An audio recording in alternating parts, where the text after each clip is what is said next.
almost 500 additional accounts just in Laramie, then that translates into just over $18,000 that we were able to give to you guys. So, which is wonderful.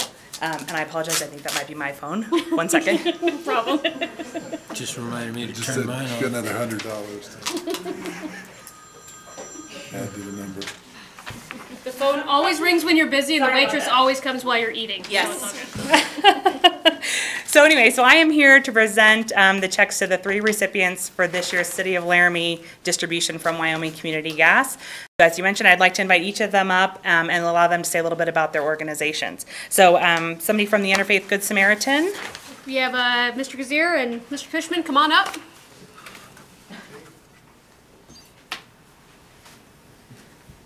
Thank you guys for coming out tonight. Thank you guys very Thank you, much. Natalie. I appreciate it. Very nice. Yes, thank you guys. Nice to meet you. Go ahead. If I could say a few things. Please. It's been quite a while since I've been up in front of the city council here. But I still remember a lot of your faces. My name is Mitch Cushman. This is Charlie Kassir. Right now we're representing Interfaith Good Samaritan. It says in the Bible that, you know, better is a neighbor that is close by than a brother that is far away. And I think we're trying to do exactly what good neighbors are supposed to do. We're trying to make really the generosity of the community as well as Wyoming Gas to meet the needs of those that are in need. And one of the things that, just a couple of little facts that we've done lately, is that last month we had over 20,000 pounds of food that was given out. That's over 900 pounds a day. And we did that with almost 7,000 man-hours of volunteer work.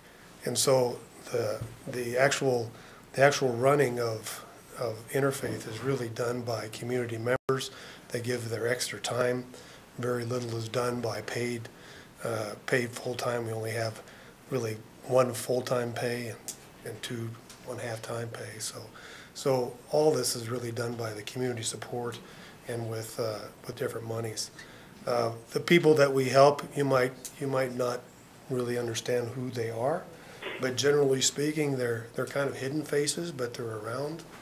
The people that we help, just as an example, we have a person that we helped just recently that had 3 part-time jobs and was doing okay until he got sick for less than a week and he couldn't make his rent.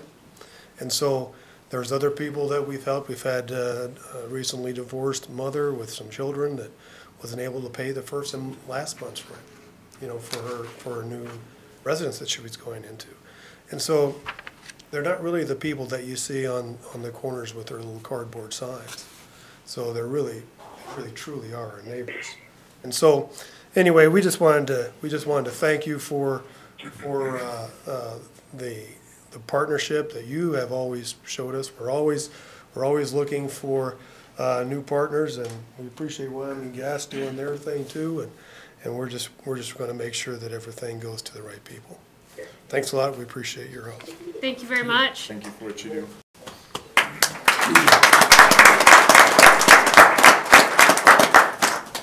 Okay, and then for the Laramie Downtown Clinic, is Pete here? Mr. Gosar. Welcome. Thank you for coming out tonight. Well, thank you for having me. Good to see you again. Thank you. Thank you.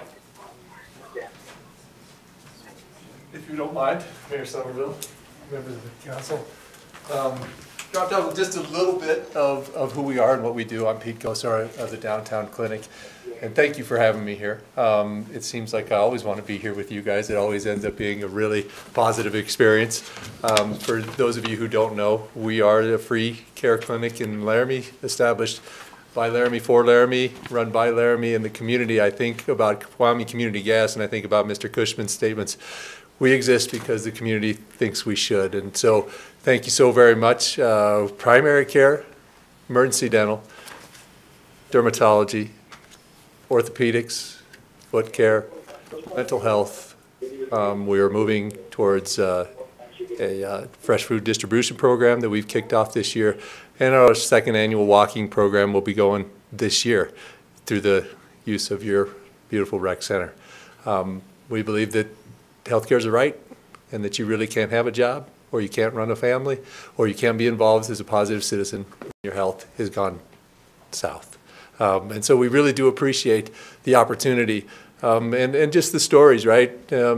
We have such committed volunteers that we punch above our weight category if you're a boxer. We have two ladies, one of them a previous executive director, who has secured over $500,000 worth of medicine just this year. We have 3 people that have been cured of hepatitis C. Each one of those courses is $90,000 per person. We have 3 more waiting to get that meds. We get 20 people a month on insulin, and that cost has gone outrageously high in the last few years. But it's free at the clinic, and it's free because the community cares. So we thank you so very much. Thank you, Natalie and Community Gas. Joe asked, Councilor Shumway asked if we'd already spent it. We haven't already spent it, but we know where it's going, Joe. So thank you very much. I appreciate it so very much. Thank you very much. Thank you.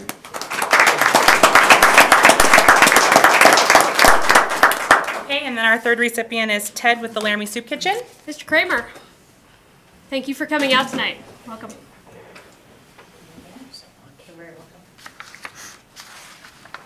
Honorable Mayor and Councilors, yes, my name is Ted Kramer. I'm the Director of the Laramie Soup Kitchen.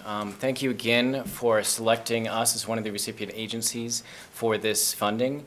It goes a huge way. We're doing everything we can to create new collaborations. I'm in several meetings a month, often with Downtown Clinic and Interfaith and many of the other nonprofits.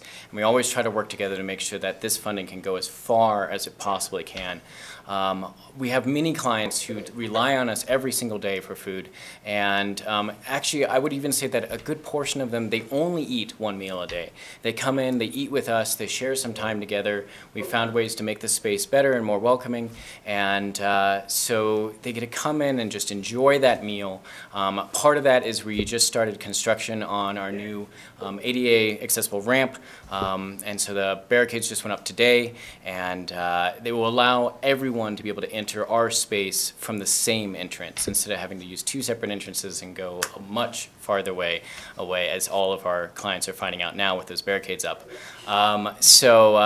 Once again, I mean, we're so appreciative of everything that you've done to support all of the nonprofits in town, as well as the Community Gas, and then and the extraordinary generosity of the community as a whole in their food donations and all of their support to all of our agencies. So thank you so much. Thank you very much as well.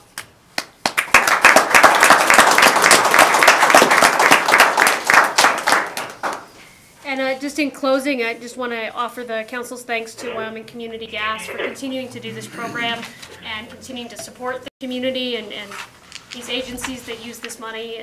It's so important to the community. As you heard, they stretch every dollar as far as we can make it go. So thank you very much for your partnership. All right, so let's go on to our next item on the agenda. We don't have any public hearings. City Manager announcements. Mayor and Council, we have a few announcements this evening. The first 2, we'll hear from the Downtown Clinic. It's 5 Cent Tuesday, and they are a recipient of 5 cent penny proceeds from the City Council. Yep. Thank you. Downtown Clinic is a great opportunity to work with underserved in our community. The beauty of this place is it's a volunteer clinic. People want to be here and provide services. It means having an opportunity to give back, to help people that don't have the means that I might have. To see and meet a lot of new people and interacting with as many people as I can. Provide services to people that wouldn't ordinarily have access to healthcare. It feels good to help out the community in whatever capacity. It's a great opportunity to get that experience in a nice, friendly environment where patients are very thankful.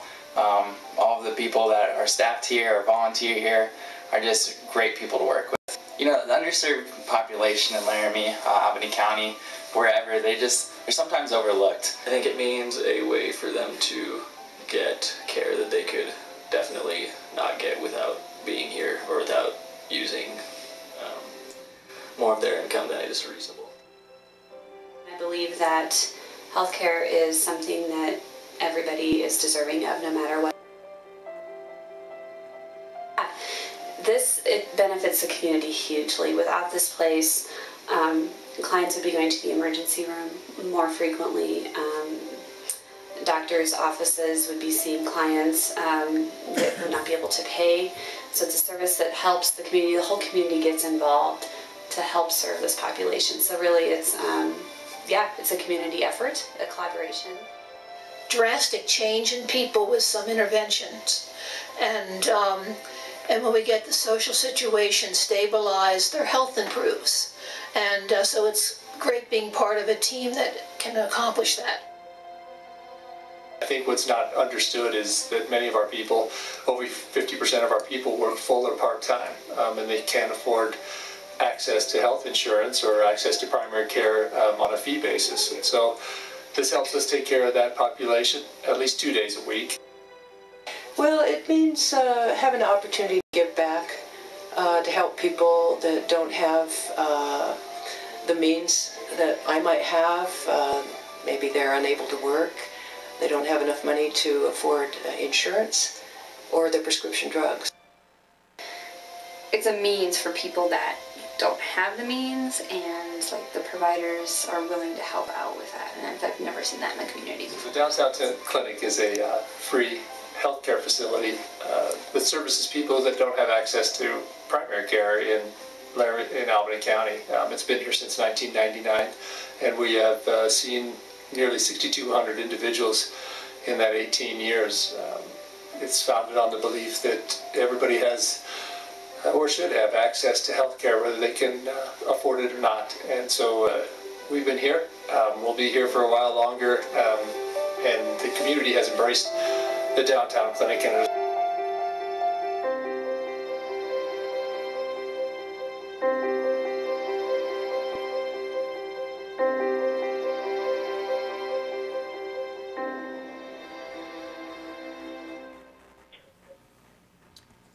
Thank you. Yes, and Council, we have 2 announcements from the Parks and Recreation Department as well. Thank you very much. Downtown Clinic is a great opportunity to work with underserved in our community. Mr. Feaser. Honorable Mayor, City Council. A couple of announcements on a couple of events that we've got coming up here in the next week. On December 15th from 6 to 9 p.m. is Skate with Santa at the Laramie Ice and Event Center. It's a free event. It's hosted by the Friends of Community Recreation, sponsored by Laramie GM, where the skate rental is free. There'll be free refreshments, cookies, and then free gifts for the children as they come through the door. Last year we had about maybe 600 folks come through the doors, and so we're hoping for that kind of attendance this year. It's a very exciting event, a fun time to come out, and if anybody wants to make a dozen cookies and help us distribute those, bring them by the office for us the day before, please. The other one that we're doing is in follow-up. We're starting to stretch our community reach a little bit, and we're going to do inaugural Santa Palooza on December 16th from it's 2 to 4 p.m. at the First Street Plaza. We're going to have the fire pit going. Santa Claus will be there for free photos. We'll have free cocoa. The SAC staff's going to be doing reindeer games with the children that come, and then we're also going to be rolling on loop a shortened version of Rudolph the Red-Nosed Reindeer on the big movie screen. So we're praying for good weather, but if not, we'll dress heavy, and hopefully some folks will come out and see Santa Claus that day too. But December 15th and 16th for some nice events from the Parks and Recreation Department. Thank you very much. I can attest to the Skate with Santa. It's very fun to skate with Santa. City Manager, any other announcements? No. Thank you very much. All right, so next item on the agenda is disclosures by City Council members. Does anybody have any disclosures this evening about items that are on the agenda? Okay, seeing none, before we go to the agenda, Councilor Palikas, I believe you had a motion? Yes, thank you, Your Honor. I would like to make a motion to suspend the rules so that we can move item number, let me get it right, item number 10, I believe it is. Yep. Yes, so we can move item number 10 to item number 13A. Do we have a second for that? Second. Second by Councilor Stoner. So because this is a suspension of the rules, we do need a 2/3 majority, which will be 6 councilors for its pass. Any discussion on this motion? City Clerk, would you do roll call on the motion, please? Gabriel. Yes. Hanson. Yes. McKinney. Yes. Palikas. Yes. Shumway. Yes. Schuster. No. Stoner. Yes. Pierce. No. Somerville. Yes. That's 7 yeses and 2 nos, Your Honor. Thank you. That motion carries. Item 10 is moved to the agenda on item 13A. So with that, I will go to the Vice Mayor. All right, I move that the agenda be set as submitted. Second. Second by Councilor Shumway. All those in favor signify by saying aye. Aye. Motion carries. All right, Vice Mayor. I move that the consent agenda be approved and that each specific action on the consent agenda be approved as indicated. Wait a second. Second. Second by Councilor Gabriel. City Clerk, will you do roll call, please? McKinney, Yes. Shumway, Yes. Stoner, Yes. Gabriel, Yes. Hanson, Yes. Pelikas, Yes. Schuster, Yes. Pierce, Yes. Somerville. Yes. That's 9 yeses and 0 nos, Your Honor. Thank you. That motion carries. So on to the regular agenda. The first item we will place on the floor tonight is item number 11. Councilor Stoner.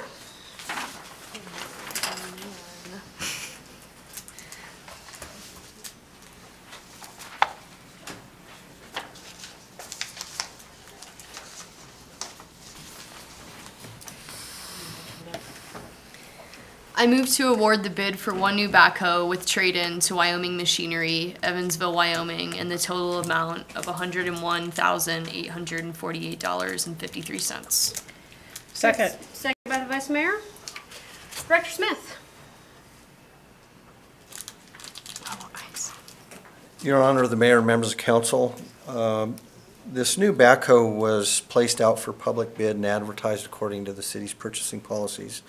Bids were opened on October 24th, 2017. We received a total of 3 bids from 2 separate companies, and those are listed in the staff report. Our recommendation is that City Council award the bid to Wyoming Machinery for the total amount of $101,848.53. We're recommending an award of bid to the second low bidder for a couple of reasons. The Wyoming Machinery, which is a Caterpillar backhoe, has ride control, which helps the operator when they're driving down the street. It maintains a safer ride in that piece of equipment. The other low bid does not have that feature. And the other reason is the low bid did not have a bid bond with it. There was a bid bond included in their packet, but it did not specify the low bid unit. So those are the 2 items. One was a technicality in the bidding process, the other is a specification requirement. So with that, I'd be glad to answer any questions.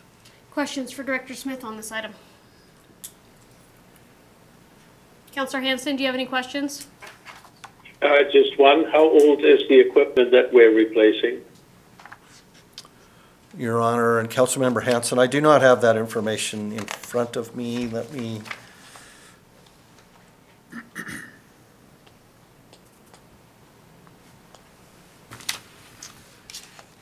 I'm sorry, I don't have that information with me. Okay. Any other questions? No, that's all the questions I have. Thank you. Thank you, Councilor Hanson. Director Smith, I have one quick question. Could you clarify for me, so the ride control that's available on the second low bid, that was a specification that you guys requested? Yes, Your Honor, it was. Okay. All right, thank you. Any other questions? Councilor Shumway. My recollection is if there is no bid bond, they're not considered anyway. So really the low bid would be the second one because they move up to the first position as being the low bid. Is that wrong or is that correct? Your Honor, the Mayor and Councilmember Shumway, that's technically correct. That's right. Any other questions? Thank you, Director Smith. Do we have any comments from the public on this item? Any discussion by council on this item? Councilor Schuster. A couple of people asked me about this, what this piece of equipment was, because they asked if it was going to be a track hoe, which would have dozer tracks on it with a large arm, and no, it is not.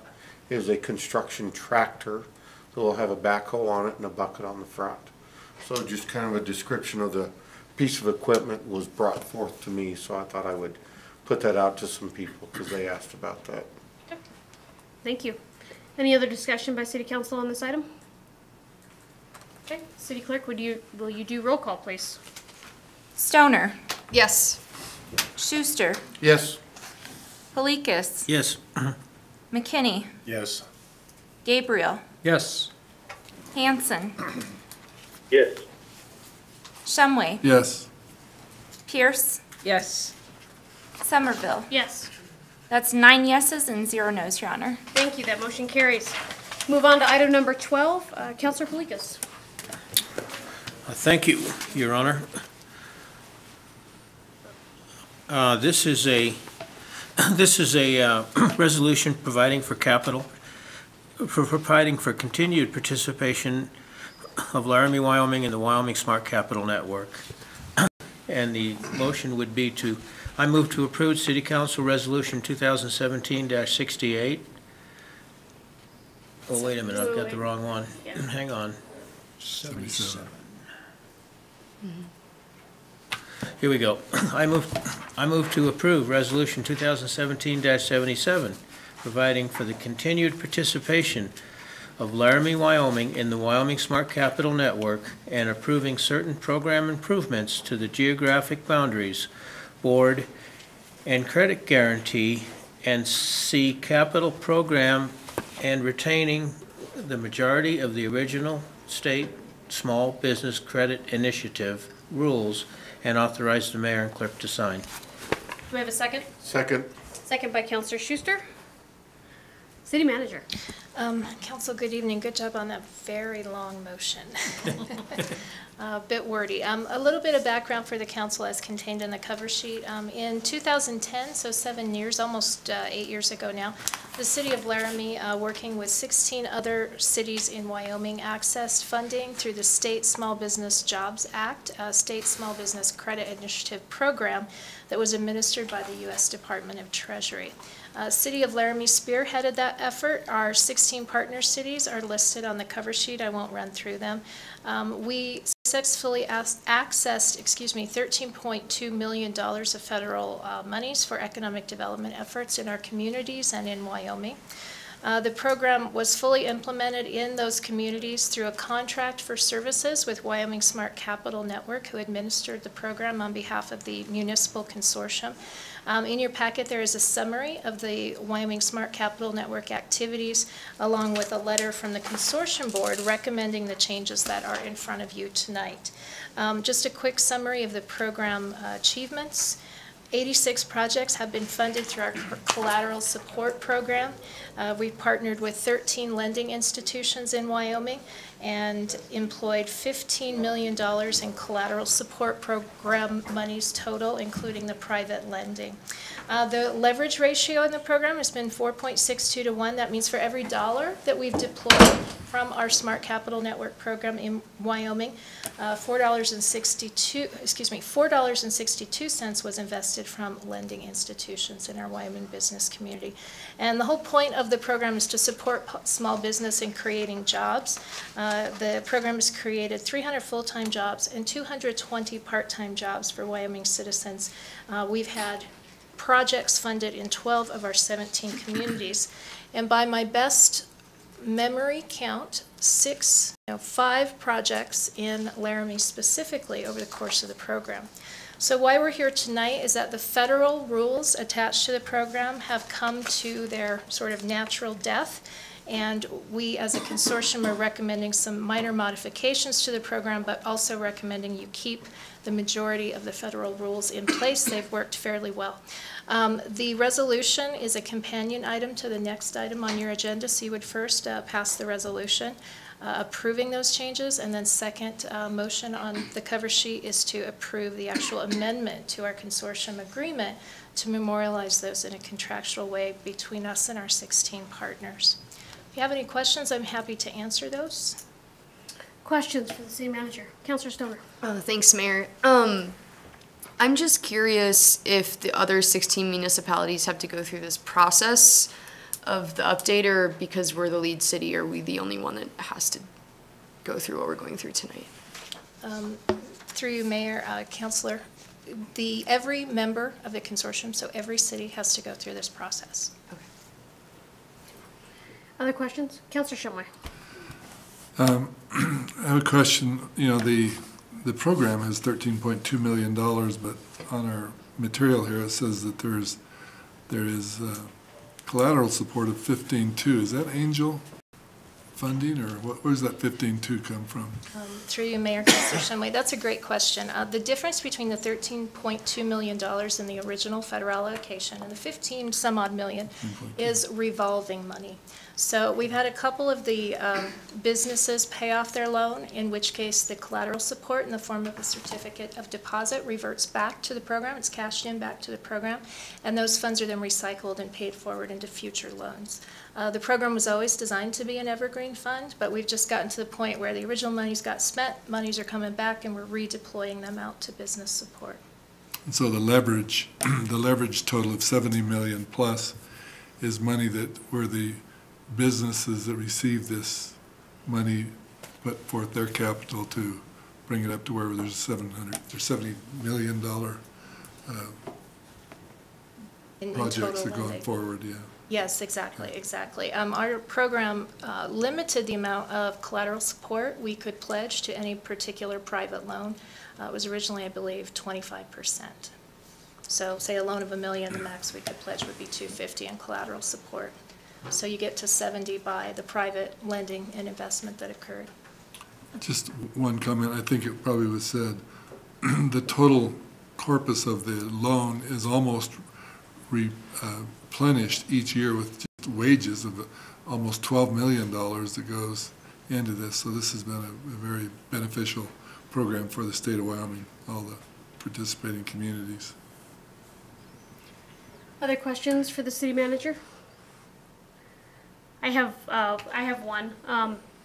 Being that I'm not particularly familiar with all the original federal rules, I didn't read the federal rules, but I'm wondering if you could explain a little bit. So there were some changes to the geographic boundaries, so that we would now be incorporating. So what was, I believe, previously municipal boundaries is now being expanded to entire counties. So kind of talk a little bit about that change, and also how that relates to generally expanding the program to provide better service, if those two are related. Mayor, so to your question, yes, the board is recommending, I believe by a unanimous vote, that we expand the geographic boundary to move those boundaries beyond the municipal boundary and out to the county boundary where each of the participating municipalities is located. That is a change from the original program rules, although there was a caveat in the original federal rules that said if a municipality would certify that the business being benefited, even if it wasn't located in the city, would benefit the city, then there was an exception allowed. That threshold was pretty hard to get past as far as making that assertion. So most of our projects were funded within a municipal boundary. There were a few projects, though, where they wanted to locate in the county but near to the city and were not eligible. And so this would allow any business in Albany County to participate in this program. Okay, thank you very much. Any other questions? Okay. Mayor, I have a question, Klaus. Yep. And that is, in the list, there's one loss to date, $50,000 with additional project and bankruptcy workout. This is not in Laramie, I hope. Mayor and Council, no. To my knowledge, I believe the one loss to date is certainly outside of the city. However, the additional project noted here, I don't recall which city it's in. Councilor Hanson, well, you would recall if it were Laramie, I presume. Mayor, Councilor Hanson, I think so. You're testing my memory. There are 80-some projects. Thank you. Thank you. Are there any comments from the public on this item? Any discussion from council? Okay. City Clerk, roll call, please. Kalikas. Yes. Hanson. Yes. Gabriel. Yes. McKinney. Yes. Stoner. Yes. Shumway. Yes. Schuster. Yes. Pierce. Yes. Somerville. Yes. That's 9 yeses and 0 nos, Your Honor. Thank you. That motion carries. Counselor Palikas. Thank you. And this is a follow-up motion to approve the amendment. So I would move to approve the amendment to the service agreement by and among the City of Laramie, Wyoming, lead city, and the other 16 participating municipalities, Wyoming Smart Capital Network, LLC, and Development Capital Network, LLC, and authorize the mayor and clerk to sign. Do we have a second? Second. Second by Counselor Stoner. City Manager.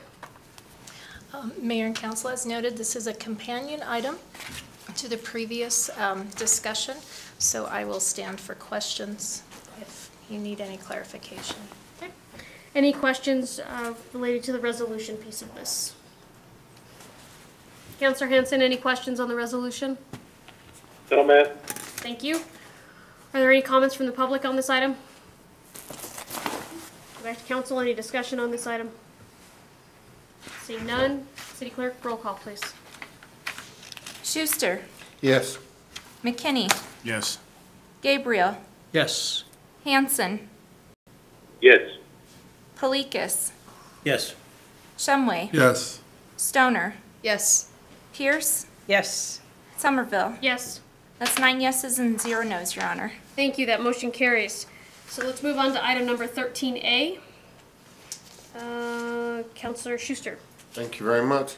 The title is Consideration of the First Addendum to the Option to Purchase Real Property Between the City of Laramie and Cornerstone Associates, LLC. I move to approve First Amendment to the option to purchase real property between the City of Laramie and Cornerstone Associates, LLC, and authorize the mayor and clerk to sign. Do we have a second? Second.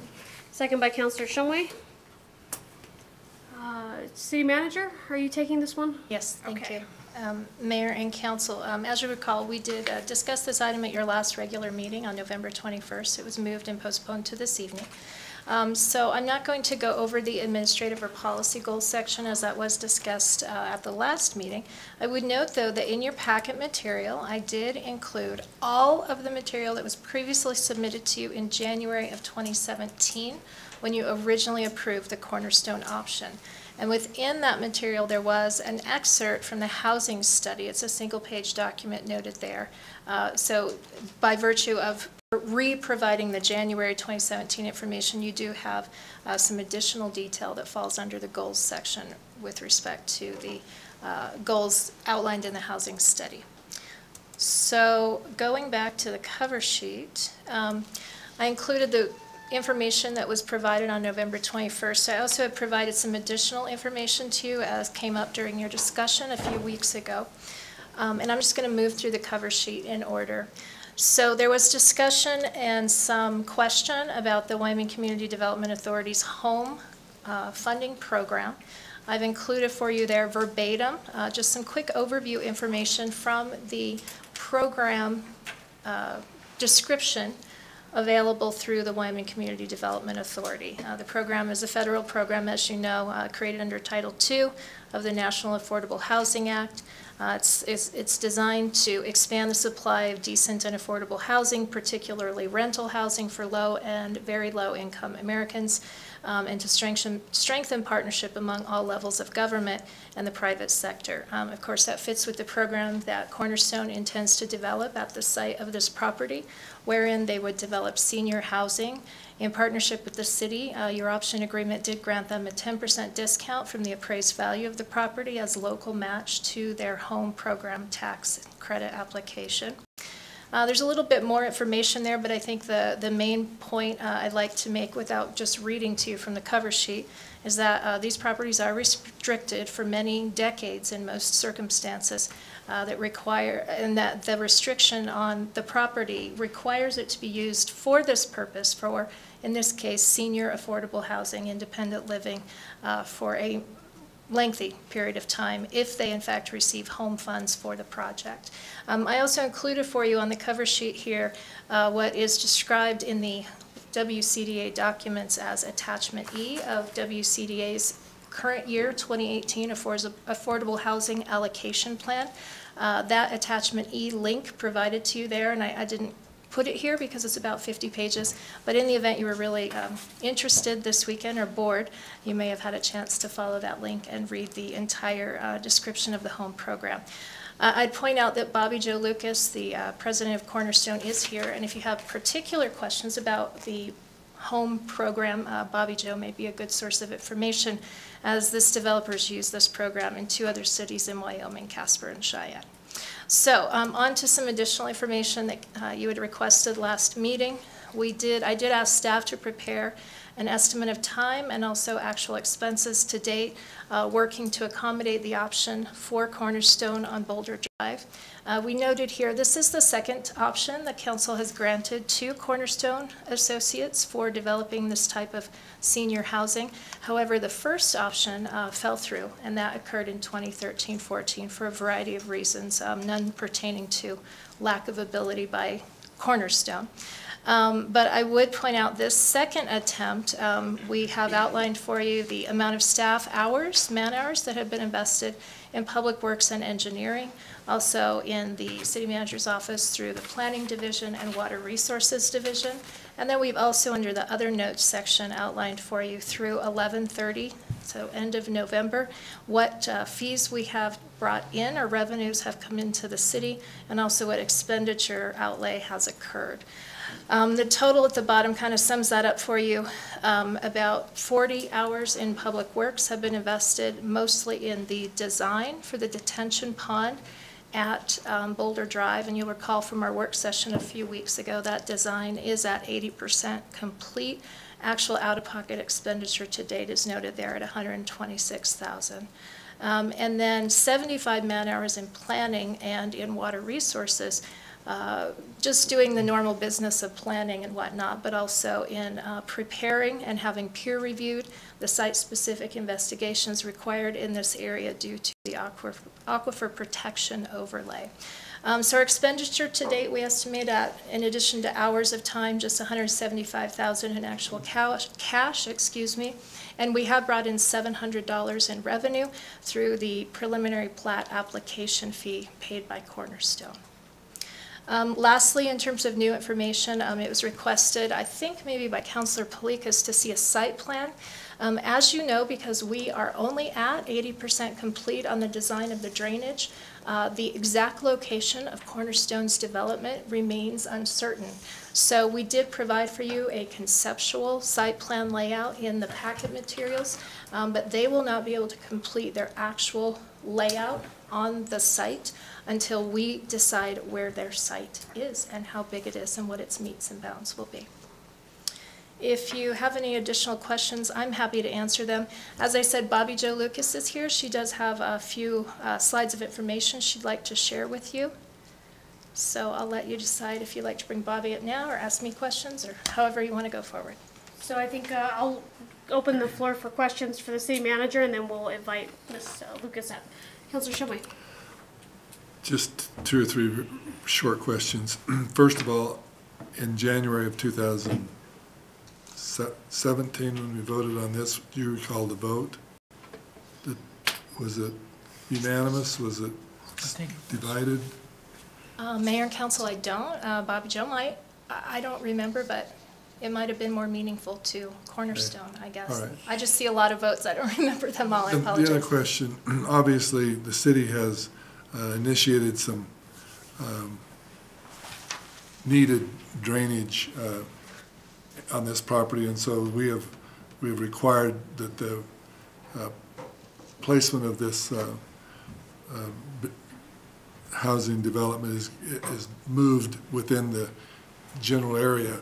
My question is this: with that 10% discount, was the value of all of the available property in this area the same, or was there a further reduction in cost per square foot if you went further back into, into the original site, or, what is the, when we got the appraisal, was the appraisal the same in all portions of this property? Mayor, Councilmember Shenmite, that's a great question. As I recall, when we appraised this lot, it was a general appraisal. I'm going to ask Derek to throw something at my head if I remember anything wrong. But it was a general appraisal because the property was not platted, so it wasn't a discrete meets and bounds kind of lot to appraise. But I think, so what they originally appraised was really the most developable property along that Boulder Drive strip south of the rec center and north of Laramie High School. But I think your point's well taken. We didn't ask them to assess where, you know, that lot is generally kind of flat and then it starts to slope up into that really steep hill, which now Laramie High School has built their stadium seating back into. So no, we didn't appraise that, but undoubtedly that would appraise for a lot less just because of the steep grades and the lack of, the lesser developability, I think, for commercial use of that land. But I can't give you hard numbers, but I think any reasonable person would see that property more to the west at the bottom of the hill is going to be worth less. We never anticipated them building on the slope. No. We anticipated them being built on an area that was recessed or further back in off of Boulder Drive. And I guess the question I had was, when we approached Cornerstone, did we say, you know, this property back here is suitable, but it's less expensive than the frontage property, or did we say it's all the same? Did they have any, was there any discussion at that time saying we'd prefer to build in the along Boulder Drive, or did that ever come up?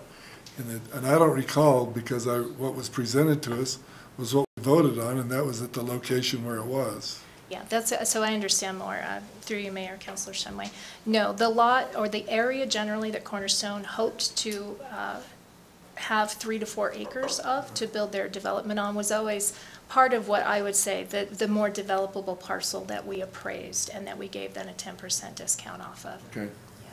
What I think maybe what you're recalling, though, if I can, is I had recommended to the council in January that if it were possible, in my opinion, you know, acting as sort of de facto real estate agent for the city and trying to recommend and eke out the most value from this property for you, I had said, you know, it'd be ideal in my mind if we could move them back off the frontage of Boulder and just give them an access way and preserve that frontage maybe for some other business use in there. But what we've learned since that conversation is we need all of the remainder of the property for this drainage, and then we're trying to layer the recreation over it. So at our request, we've pushed them back out to the frontage to accommodate our drainage to the west. So.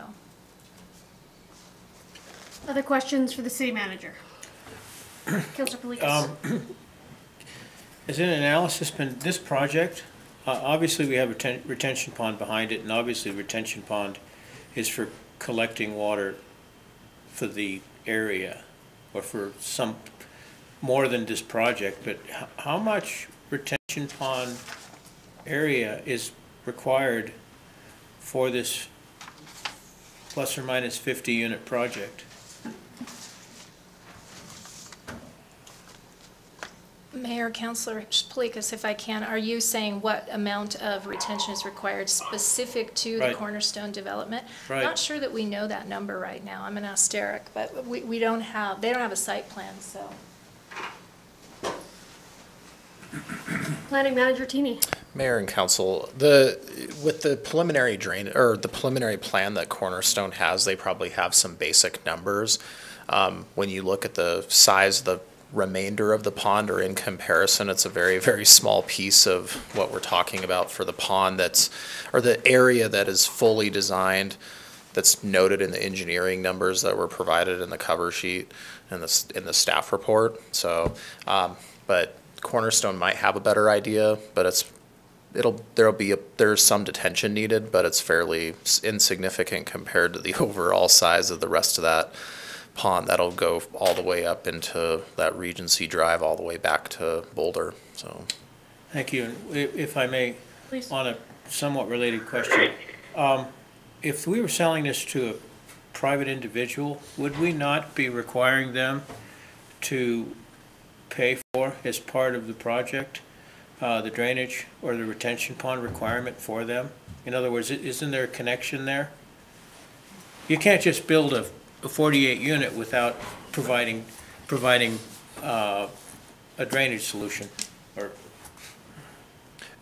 Mayor and council, that would be no different in this situation as well. And all the discussions that we've had with Cornerstone, they will have to provide for adequate storm drainage. With a large detention pond being next door, though, we have already opened those discussions up with them that we may work together to create a one pond area versus having them designate a pond right next to our pond with berms and things like that. We can efficiencies and economy with the working together, and so we've initiated those and had those basic conversations with them. And as that design with the larger pond goes forward and they finalize their design, we can combine those together so that there's a adequate cost sharing of those. But they would be required, and they still will be. So. Thank you. Yep. Any other questions for the city manager? Okay, Ms. Lucas. Yes, Klaus, Oh, I have sorry. a question. Sorry, give us 1 second. Councilor Hanson, go ahead. Thank you, Your Honor. Actually, for city manager, in our housing study, it says that we're short, if I read this right, in rental and ownership apartments for older folks, about 550. When a Cornerstone were to build this, how much of an inroad is that on that number? Because I couldn't find the number, how many units, rental or ownership, there would be. City manager. Mayor, Councilmember Hanson, so I'm referring to the item in your packet that is titled, apologies here, it's titled Housing Study Cornerstone, December 2016. That way everybody can pull it up. And I think that this document, Councilor Hanson, answers your question. You are correct that this particular exhibit from our housing study, 6.7, is specific to housing for elderly and senior populations. There are 4 boxes there, number 13, 14, 15, 16. 13 and 14 deal with, as I recall, rental housing. And items number 15 and 16, 15 deals with single-family homes, and 16 deals with assisted living units. So looking back up to box 13 and 14, the housing study found elderly rental housing of 210 to 260 units was the need in the community. And homeownership initiative also indicated 220 to 250 additional units needed there. So I guess I'm about right, 550 altogether. And how many units would that take this Cornerstone project have, so that we have a sort of a percentage idea how much it takes us into the right direction for senior housing? So Cornerstone, through you, Mayor, Councilor Hanson, Cornerstone's development is 48 units. Thank you. That would be a little less than 10%, maybe 8% in the right direction. That's what I was trying to establish. We're still a long ways from fulfilling what's in the housing study, but with this we would be going in the right direction. Thank you. Thank you, Councilor Hanson. All right, Ms. Lucas, I apologize. Come on up. Could you hear me? It worked fine? Yes. Yep, we heard you. Thank you. The floor is yours. That's all. Thank you, Honorable Mayor and council members, for allowing me to present in front of you. I know a lot of you are some new faces, as well as I am to you. I wanted to provide you with some information regarding what our intention is and what we'd like to develop. Thank you. So I've prepared just a quick presentation. Feel free to stop me at any point if you have some questions. Okay, what we're proposing is a 48-unit senior independent living. Independent, we do not provide nursing care. This is solely independent. The development, as the city manager has indicated, will be used and developed with the use of tax credits and home funds, in addition to National Housing Trust funds. And we have submitted that application to the Wyoming Community Development Authority. The home funds, as City manager has indicated, actually, our home funds that have a cap that cannot be used for any unit that is over 50%. I noted in here that it read 80%, but actually it is capped at 50%. You are not allowed to use home funds for any resident that makes or exceeds 50% of the area median income. In addition to that, the National Housing Trust Fund monies are only used for residents at 30% of the area median income. So those funds are new as of this year. And so the reason that we were able to add a few more 30% units is by use of the National Housing Trust Fund monies. As city manager has indicated, the City of Laramie 2015 housing study indicated that there is a need in Laramie for 1,538 units by 2020. 640 of them will be owner units and 898 rental. As let's see, it indicates the estimated total units for seniors age 55 and older are 550 units. 932 units would be for families, which do include student housing, 56 for special needs, and then an estimated 711 units consisting of 385 owner and 326 rental are for workforce housing. What I wanted to identify is there is a need, again, for 294 rental units for seniors age 55 or better by year 2020. Your study indicates age 55. The data that I'm providing is for seniors that we're restricting at age 62. So you need to be age 62. We made that change this year. Our WCDA made the change this year to identify and be more restrictive with regard to what the definition of a senior is. IRS defines it as age 55. WCDA, as in addition to some other states, are now making it more restrictive. So you do have to be age 62 in order to live at the property. Again, this is a Section 42, a tax credit program. For those of you that aren't familiar with the program, we submit an application to WCDA for tax credits. The tax credits are an investment tool that we use. We are able to sell those to banks or to insurance agencies. They become our partner, and we get equity on the project. And so therefore, on a $10,600,000 project, I will only have debt in the amount of about $200,000. And so with the equity that's raised through these tax credits, that provides enough that with the $2 million in debt, that's how we're able to provide reduced rents. If there's additional information or questions that you have regarding the program, I'd be happy to answer them. But it's a very advantageous program in order to make the rents affordable for seniors.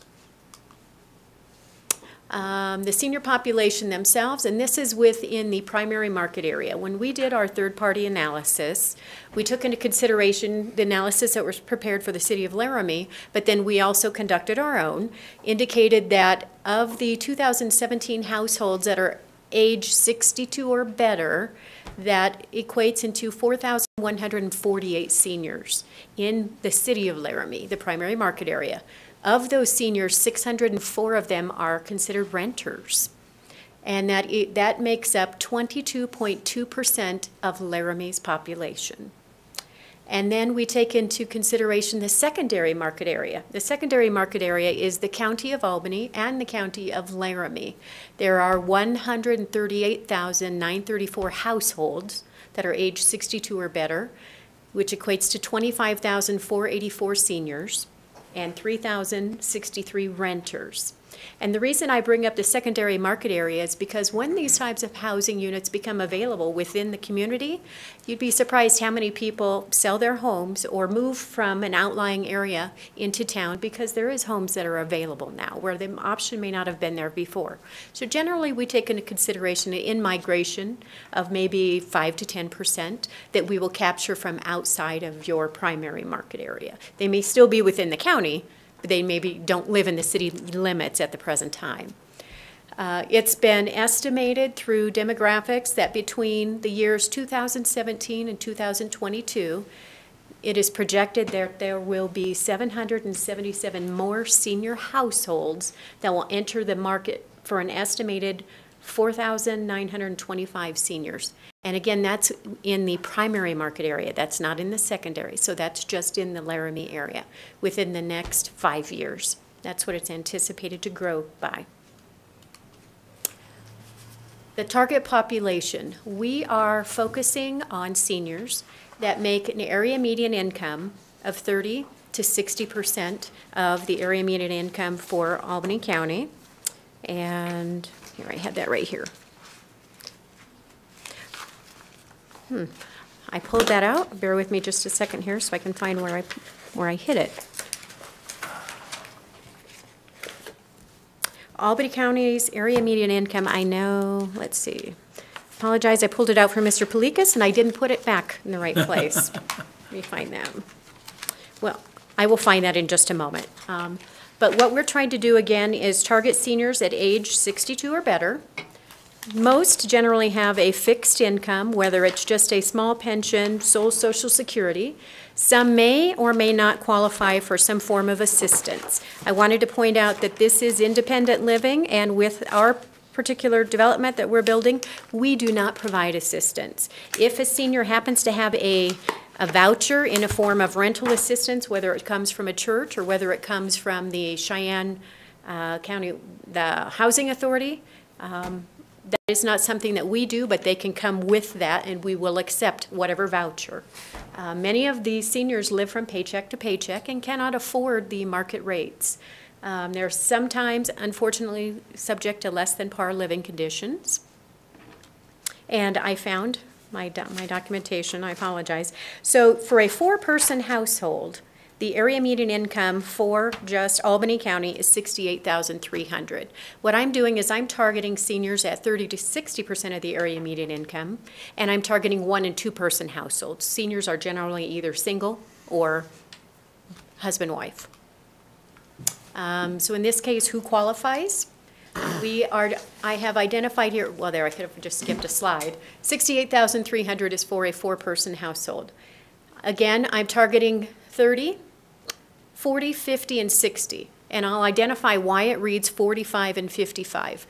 WCDA allows us to charge a 40% rent, but in order to capture a few more residents than just those making that 40% income, they allow us a 5% spread.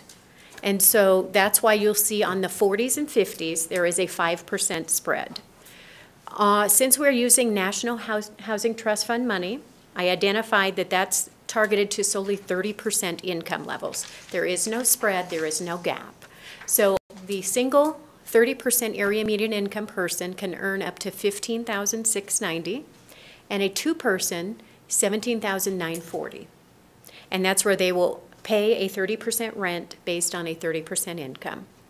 The next column over identifies these residents will pay a 40% rent, but are eligible to earn up to 45% income. So a single person, $23,535, and a 2-person, $26,910. Same thing with the 50% area median incomes. You can go up to 55, $28,765, and a 2-person at 32. And then the 60% area median income, where those don't qualify for any assistance other than just tax credits. And they're eligible to earn $31,380 and $35,880 based on a 2-person household. So those are the income ranges that we are targeting. If you earn 1 penny over that maximum amount, you're not eligible to live there. In addition to the income limits, I wanted to provide the rents. A 1-person on a 30% rent, $420.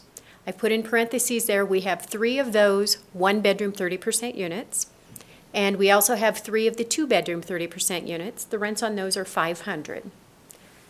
40% rents, there are 3 $560 1-bedroom units, and there are 3 $650 2-bedroom units. And on the 50% rents, you're going to see 2 categories for the rent levels. And the reason is because those that are eligible for home money are the lesser rents. Home is more restrictive than the tax credits are. So of the 50% 1-bedroom units, there are 13 of them total, ranging between $574 or $605, depending upon the designation of the home unit. And 2 bedrooms, rents are $757 to $765. And then the 60% income levels, we have a total of 9. The 1 bedrooms are at $725, 2 bedrooms are at $780. Now, what I want to point out is all of these rents are inclusive of utilities. So they did not have to pay utilities over and above this. We provide them. I also noted on the bottom that our market study indicates that an average 1-bedroom rent in Laramie is $1,102, and a 2-bedroom rent, I think I have that backwards, 1102 and 1094. I think we have a typo on there. I'll have to check that. Let me see. But regardless, we are at 28%, 28.4% below the market rent for the 1 bedrooms and 28% for the 2 bedrooms. So our rents, including utilities, are still 28% lower than the average market rent. And I can find that data on there. There's been a lot of discussion with regard to the site location.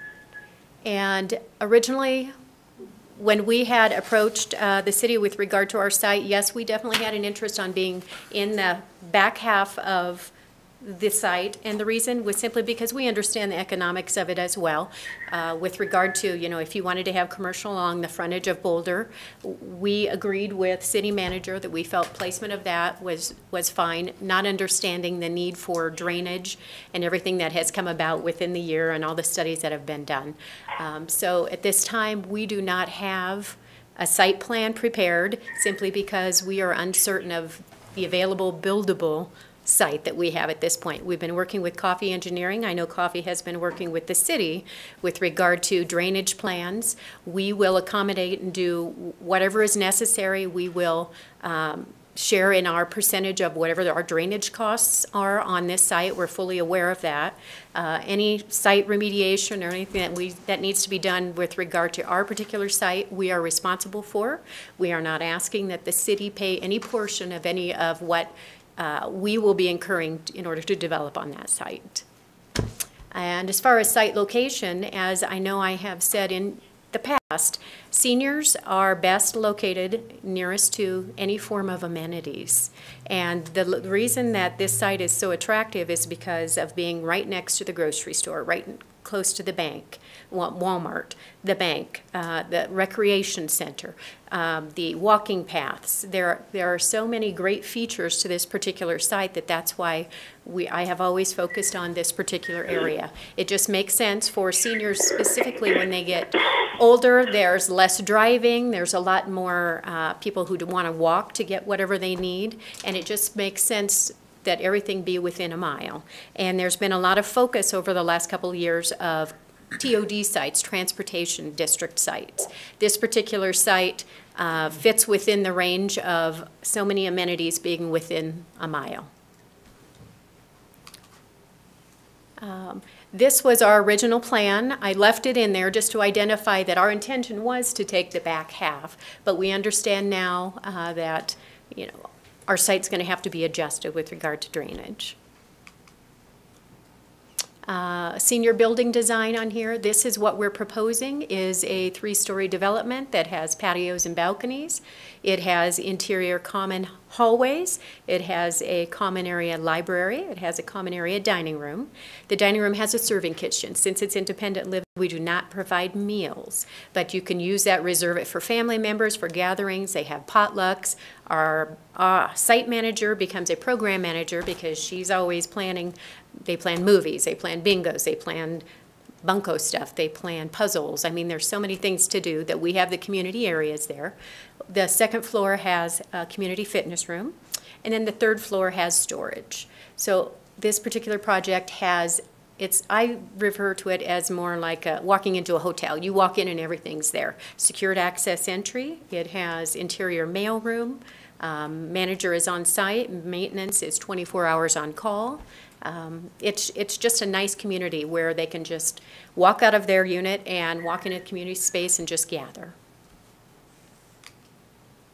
Again, proximity to services, 0.1 miles from transportation, from the rec center, community college, a bank, pharmacy.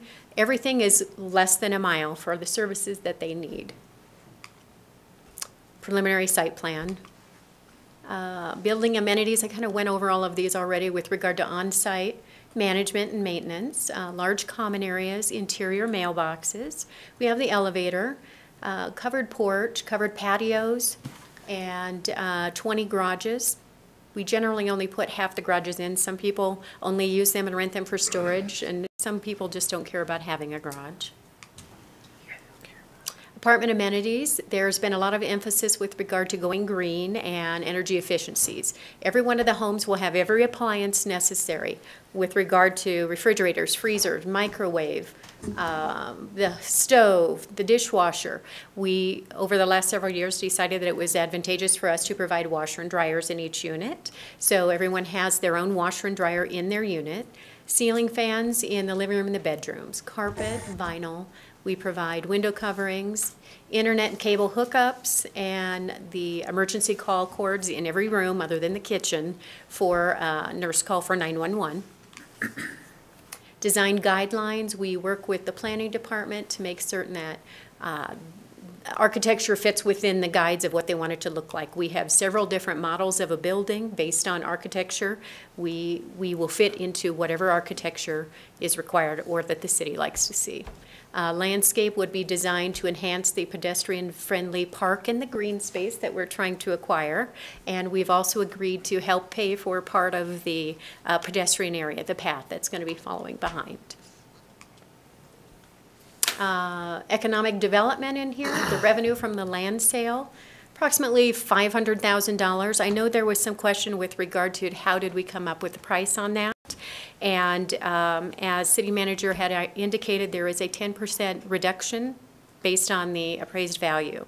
We took into consideration the comps that were used, the comparable land sales within the area, and the previous land sale that was maybe 3 or 4 years ago, the other apartment complex that was built, I'd have to look up the name of it, the family project, that is just a block away, and that was sold for $329 per square foot. And so in discussions with city manager, we determined that since it was only a block away, that was a good comparable price. And so I proposed and it was accepted at the $329, which is the same amount of the sale that was on the similar property.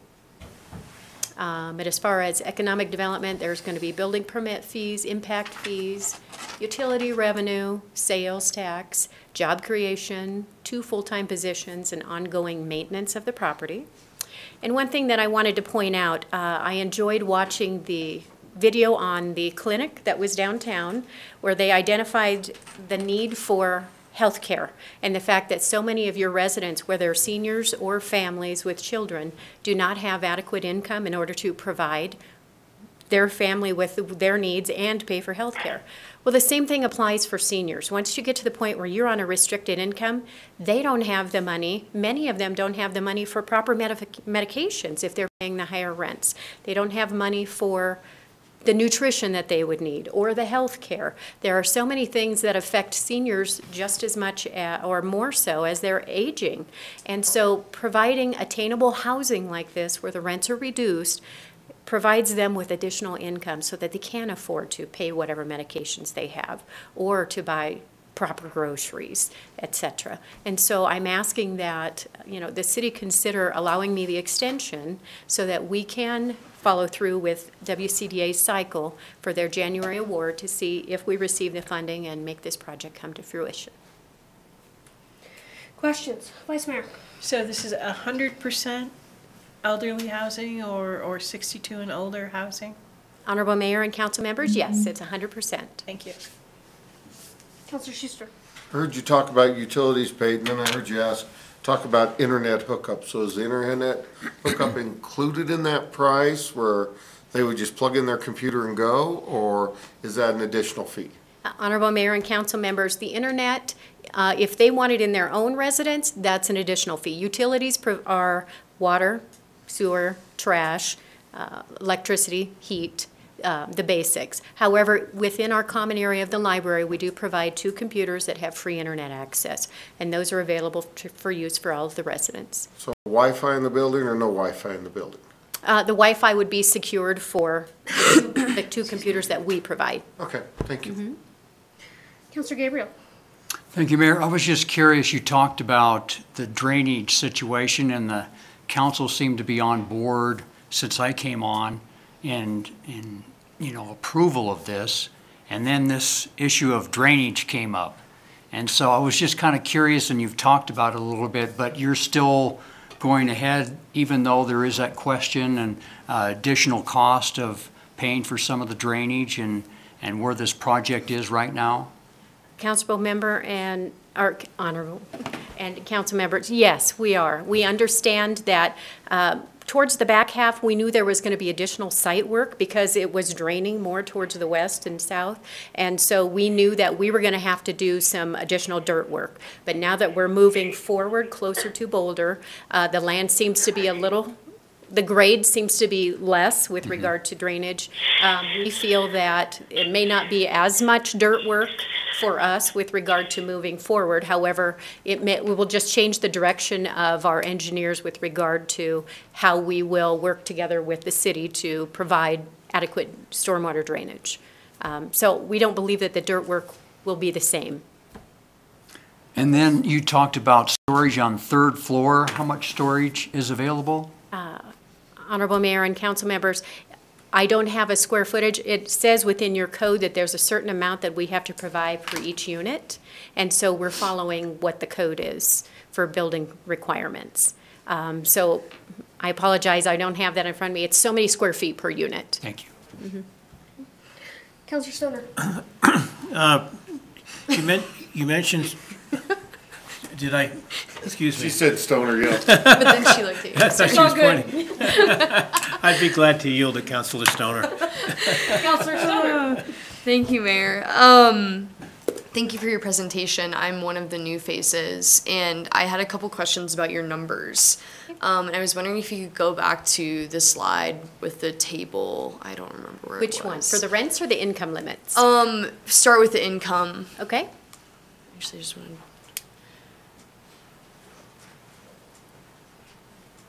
All right, it moves a little slow. Okay, there's the income limits. Okay, great. I just want to write this down real quick. Let me find those. Great. And then could you please move to the following one too? To the rent ones? Yeah. Okay. Great. So I guess my first question, I have a couple.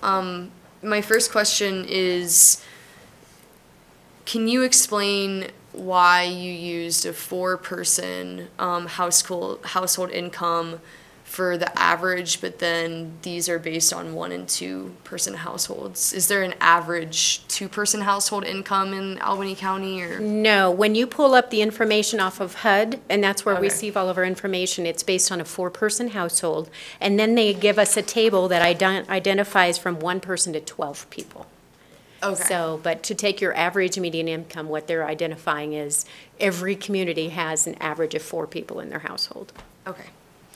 And then I also wanted to ask a question about the source of your average rent prices. Here, I'm just wondering where that information came from. And then the second part of that is, does that include utilities? I just want to make sure we're comparing apples to apples. Yes, all of the data is available on the HUD website, and it's available by county. Every state has a category where you can choose whatever year you need. It has all the historical in there. It's available by county, and that tells you the maximum income limits for that particular county that year and the maximum rent limits. And so we are not able to exceed those. Now, in some developments, the project is based on the fact that theirs don't include rents, or I'm sorry, don't include utilities. So if that's the case, then let's say the rent is $500 and the utility is estimated to be $100. So then they have to reduce that $100. So that resident can only pay $500, period, and that has to include his rent. So either he's paying $400 in rent and $100 in utilities, or in our case, we're just saying pay the $500. We will take care of these utilities. Sure. But to follow up, Mayor, just so I understand, the numbers that you have listed, all rents, but those are for your utilities. So 1-bedroom rent are? That includes utilities. The market does? Yes. Okay. Oh, the market rents? Yeah, that's Not what I every was single wondering one of them. My market study just identifies that our rents are at 28.4% and 28.7% below your market rents. Okay, so the 1,102 and 1,094 listed there might not include May or may utilities. not include utilities. Councilor Plicas. Yes, actually, this slide helps me out. The majority of the people that will be living in here, it appears to be, would be in the 50% rent limit. And you talked about WCDA Wyoming having tighter restrictions as far as the percentages of people in the various rent. Could you review that for me? Sure. As I mentioned, when we use National Housing Trust Fund money, Right. that money can only be used for units where people earning no more than 30% of the area median income. And so when we made our application for the National Housing Trust Fund money, that is why we are able to get 6 units at the 30% income limit versus, if you remember, previously, when we submitted this, I think we only had maybe 3 or 4 30% units. So you picked up 2. We were able to pick up 2, yes. And so those particular units remain 30% units. No one can move in that exceeds that. And the rest of these percentages are based on HUD? The home money, yeah. The home money is, the rents cannot exceed 50% income. It can be the 40% or 50%. So those home money can be used for 40 and 50% units. And then those 60% units are strictly tax credit. They don't have any additional subsidies with that. The next question I had is, how long is this in effect? 40 years. You get your tax credits and you've got to abide by all these rules. How many years are you subjected to these rules? 40 years. 40 years. And that is codified with the land use restriction agreement. Okay. Once the warranty deed is filed, that land use restriction agreement is filed immediately after that. So if it's sold, it has to be, they have to follow the same rules? Yeah. Okay, thank you. Other questions? Councilor Schuster. Your addition right there, that adds up to all 48 units. Let's say you don't fill all the 60% units. Can someone over the age of 62 come and rent it for, I'm gonna say, full rate? That is full rate, right there. What you're referring to is a market rate if they don't I'm saying that qualify? this person, instead of, I think the previous screen showed them at 35,000, let's say that they've done well, they invested well, and their income yearly is like 65,000. Are they then not even allowed in your place, or could? Honorable Mayor and council members, no. The limits are enforced strictly, and that does not change for 40 years. Okay, thank you. Other questions? Councilor Hanson, do you have any questions? The only question would be, for 40 years, there must be a cost of living adjustment, and income adjustment over 40 years.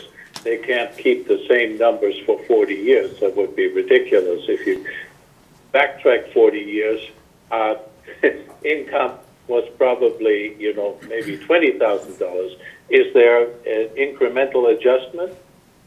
Honorable Mayor and council members, again, what we're doing is we are catering to residents at the 30% of the area median income, 40, 50, and 60. Those are subject to change every year. And I use the word subject because they do not always change, and HUD is the one that specifies those every year. Generally, that comes out in March, anywhere between March and June is when they identify the rents and the income levels. Thank you. Yes. That clears it up. It is adjusted every year. Thank you. Councilor Stoner. Thanks, Mayor. Ms. Lucas, I just have one more question. So, according to my quick calculation, it seems like, at least in the 1-bedroom, 30% rent limit, it would end up being something like 37% of that person's income. And I was just wondering if you or HUD, or what your standard for percentage of income spent on housing is.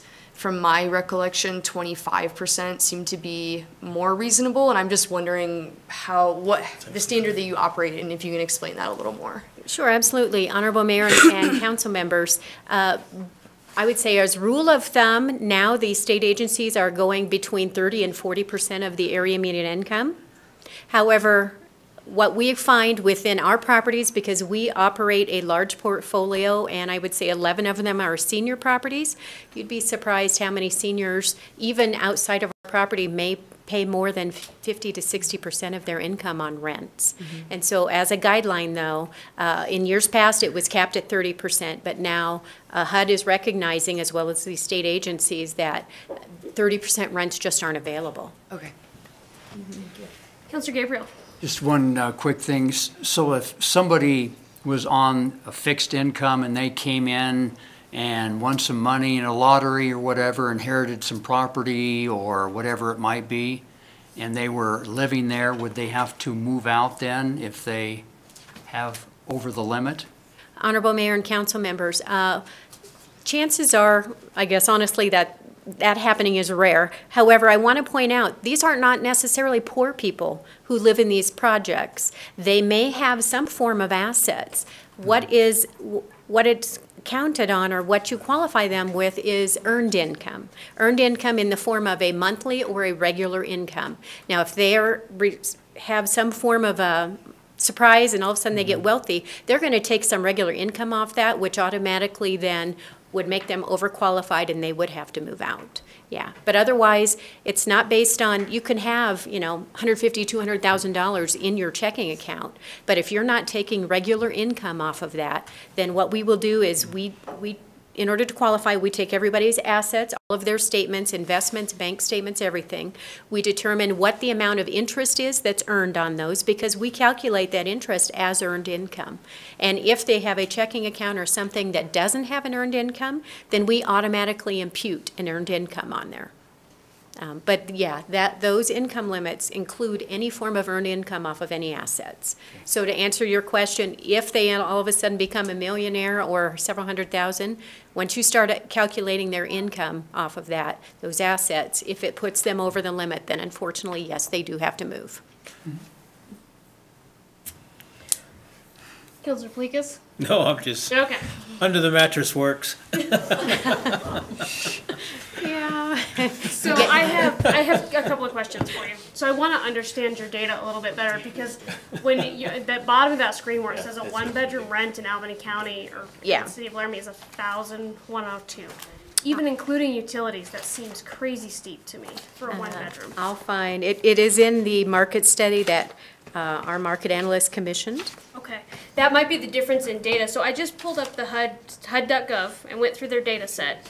And the Albany County it's a 2016 Fair Market Rent Summary. So I don't know if we're comparing apples to apples here. Okay. Fair Market Rent Summary for a one-bedroom for Albany County is $605 a month. And for a two-bedroom, it's $804 a month, which seems much more like what I hope, what I see just being around town. So am I not comparing the right things? I'm wondering, and then at this point, if maybe these do include utilities, because it indicates here that our proposed rents. It has to. Yeah. Yeah. And that's, I apologize, Honorable Mayor and council members, because it does identify here that it reads adjusted. So adjusted has to include rents. And it reads that a market rent for a one-bedroom is $1,012. And the market so I have a 1 in there, I apologize, $1,012, and for a two-bedroom, $1,094. Okay. So to me, again on the data, you're still talking about on a one-bedroom, almost $600 in utilities above and beyond what the HUD fair market data is, and then on a two-bedroom, I mean that's $500-ish or $400 more than the fair market value, and that still seems incredibly high to me. That's a lot of utilities, and so I'm questioning that data, to be very honest. And I understand. I'd be happy to share the market study with you. I would love to see the market study. No, that's not a problem. I'd like to understand the data better, because to me, when you put out there that a one-bedroom rent in Albany County is even $1,012, if we move the one over, $1,012, that's stifling. I mean, that's scary to people. That's Denver rent. Yeah. That's not Laramie rent. Well, and actually, you have a property here called Autumn Ridge. Autumn Ridge Apartments is on Evans Street. They have a 4-bedroom for $1,084. They have a 2-bedroom for $784 that does not include rents. That's why I was taking a look. It's the cul-de-sac. It's the ones around Okay. Cul-de-sac where they're trying to put up the, Let me find some, here's a market rate. Okay, here's one right here. Here's a market rate unit called Laramie. Yeah, Laramie. I'm not sure it has a capital. LA with a capital R. Yeah, okay. Yeah, their rents are running from $800 to $1,080, and it does not include utilities. So I'm assuming that with them being just adjusted for utilities, but you do have some apartments here that do have some higher rents. Okay. Well, this one here, Grand Villa, a one-bedroom is $1,015. A two-bedroom is $1,015, and a two-bedroom, two-bath is $1,135. So Grand Villa is on North 21st Street. Is that, City Manager, I'm not placing Grand Villa. Grand Villa's off 22nd Street. They're a patio Powell. type It's John apartment, Powell. and it's Yeah. not student. No, There's it's- actually a section that's for seniors. So it's, is it assisted Kind of living? independent, no. No, it's independent independent. Okay. Single family, and I don't think they have garages. They have patios. Yes, some do have garages. Some may, but not all of them. And these rent is, it reads right here, utilities are not included in the rent. So it says here, at the two-bedroom, two-bath for $1,135 does not include utilities. So I guess the other question I would ask, in your market study for comparison for rents, so we do have some actual apartment complexes built here in the city, but a lot of our rentals are houses. They're basement apartments, there's a lot of other rentals. Did you compare any of those in your market No. study, or just built-out apartment complexes? Just apartment complexes Okay. themselves. I don't know that our market analyst actually has data with regard to homeowners who just happen to rent their homes. It's Yeah. very common in Laramie. It's a huge, I would say, a huge portion of our market. But I would be- especially in the tree area. So that would, yeah, I think that would be important to put in your market study from a personal preference. So the $30 million question. So I'm just going to go ahead and ask it. So of course we're kind of between a rock and a hard spot here. This is really valuable land. Now it's being taken up by drainage, and it's laid out to be recreation space. And the question is, and I've asked our city manager before, why not across the street? If the city could work through the setbacks and the issues, the requirements on that lot that's directly across the street on the other side of Boulder, why couldn't we do this across the street? It would still completely remain in your 1 mile. We'd still give you really good access to the rec center, to the grocery store. I mean, literally it's just across the street. Klaus, are you all right? It's a rooster waking him up. That's what I was. Apologize for that. But so that's my question: is if we were able to work through the setbacks and get an applicable lot across the street, to me that's more of a win-win situation where we can do senior housing, still preserve the drainage that we need and the recs and the recreation space that's supposed to be over there between the high school and the rec center. So I know that's completely putting you on the spot, but it's been asked before. Well, and Honorable Mayor and council members, actually, originally our site was across the street, over in the Turner Tract area. But there were too many guidelines over there that we couldn't afford to build within all of the building requirements, and they were not offered to be waived. And so, based on that, then, we were not able to develop that particular project. We returned our credits. And so, with changes that were made, we found this particular site that doesn't, just right across the street, doesn't have those design guidelines. And so that's why we felt that this would be a better fit. Because with this being an affordable project, it's still $10,600,000 project on here. Roosters? Klaus, could you mute your phone? The and rooster so, keeps coming through. You know, we understand. Thank you. Thank you, Councilor Hanson. I'll check in with you and give you a chance to unmute your phone for questions and comments. I promise. So with regard to this particular site, at the time we were not aware of the drainage requirements. My understanding is through working with the engineers that even with our development on there, you're able to satisfy your drainage requirement needs on that particular site. And what better way to help pay for those? The cost of doing the drainage is by getting $500,000 to help defray some of that cost for the city. Other questions for Ms. Lucas? Where is he? Hawaii. What's the time zone there? Free range chicken. It's probably sundown. sat down, probably. Oh my gosh. I'm so sorry, No, guys. it's funny. Any other questions for Ms. Lucas? System. Okay, thank you very much. Sure, thank We'll let you. you sit down and take a break. Okay. Thank you very much for the information and the presentation. Absolutely. Okay, so before we have any more discussion, I'm going to take public comment, see if there is any. So are there any comments from the public on this item before we start discussion?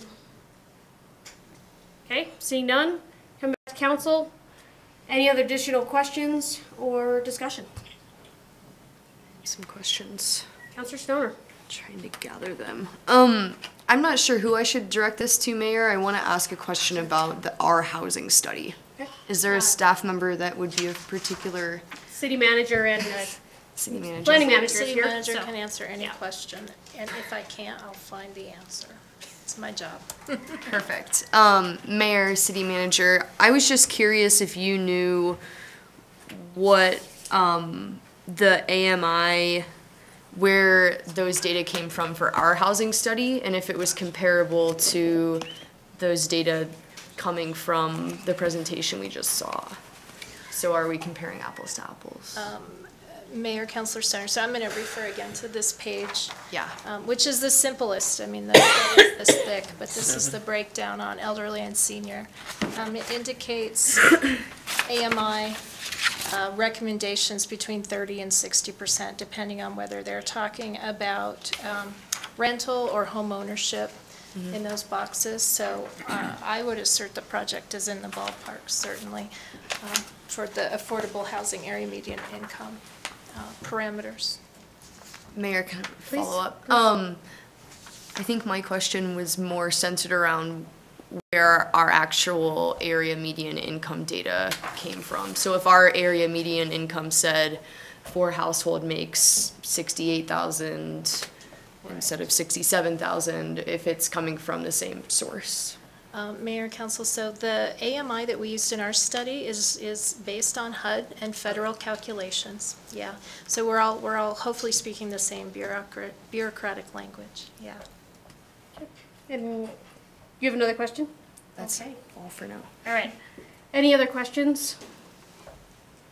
All right, so discussion. I do have one more question, Mayor. Sorry. Councilor Stoner. I think this one is for Mr. Teeny. I was wondering, so I was not around for the Turner Track development master plan or the update to that.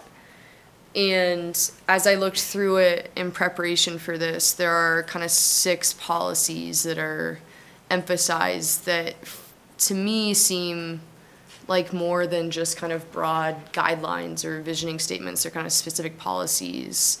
And the 6th one says, any residential zoning along the Border Avenue corridor is not consistent with the intent and purpose of the corridor and should not be permitted.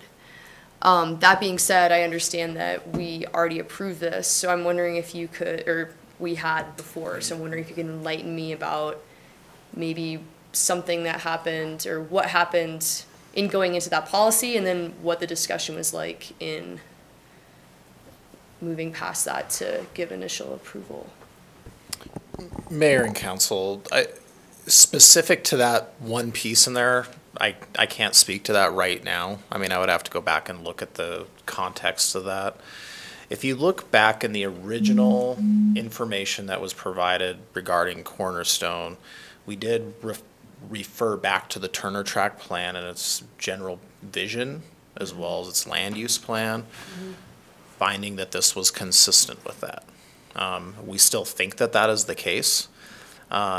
When we start looking at sites when we start looking at like an area like the Turner Track plan and we have a specific plan like it is, there's a guidance document for you as a council to help us make decisions as staff, developers to rely on that document to look at it as a guidance tool. Is this something appropriate in the area?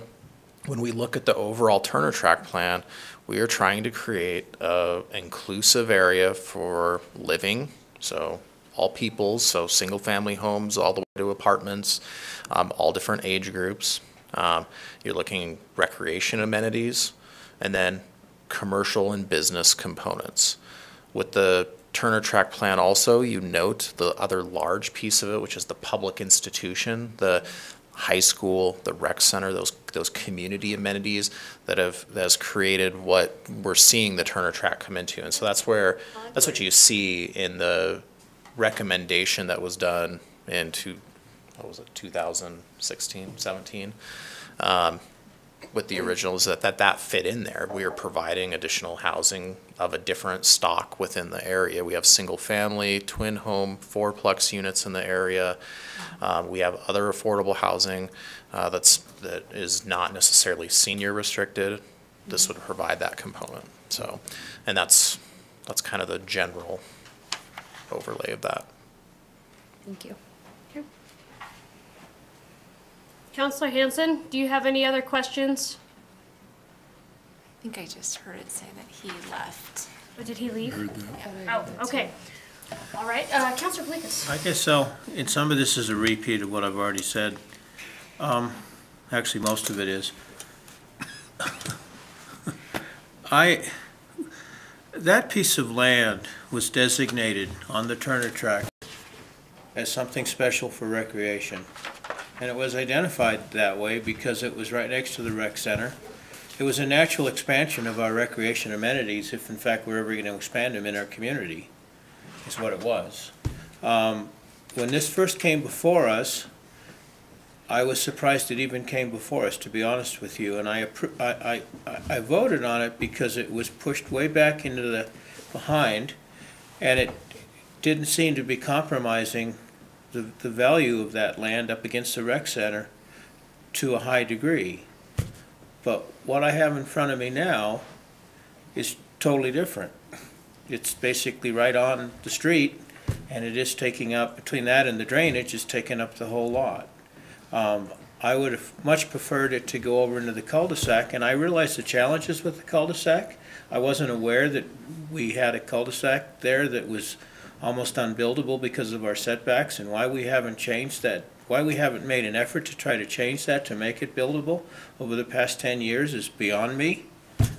But the reality is we need to change it at some time in the future so that it is buildable for this type of project or something similar to it.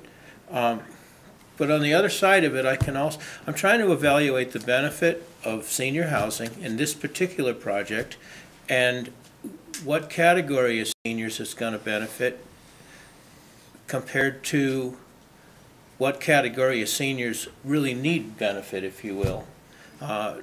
When I identify seniors that need help, the number one priority in my mind are people that are on fixed incomes, i.e. Social Security, and trying to make ends meet just on Social Security and paying half of their Social Security payments for rent or something like that. Or maybe they have a small retirement from somewhere, but these are the people I want to help the most, and I'm trying to evaluate whether this type of project is going to help these people and weighing that against what we're giving up for recreation. Okay, so that's what and to be honest with you, I don't have a solid answer. If this passes tonight, I can see some benefits to it. And if it doesn't pass tonight, I can also see some benefits of taking 2 steps back and trying to figure out what works and so forth and so on. That's where I'm at. I can go either way on it, and I can see the benefits to it. But right now, I'm basically sitting on the fence trying to decide which way to go.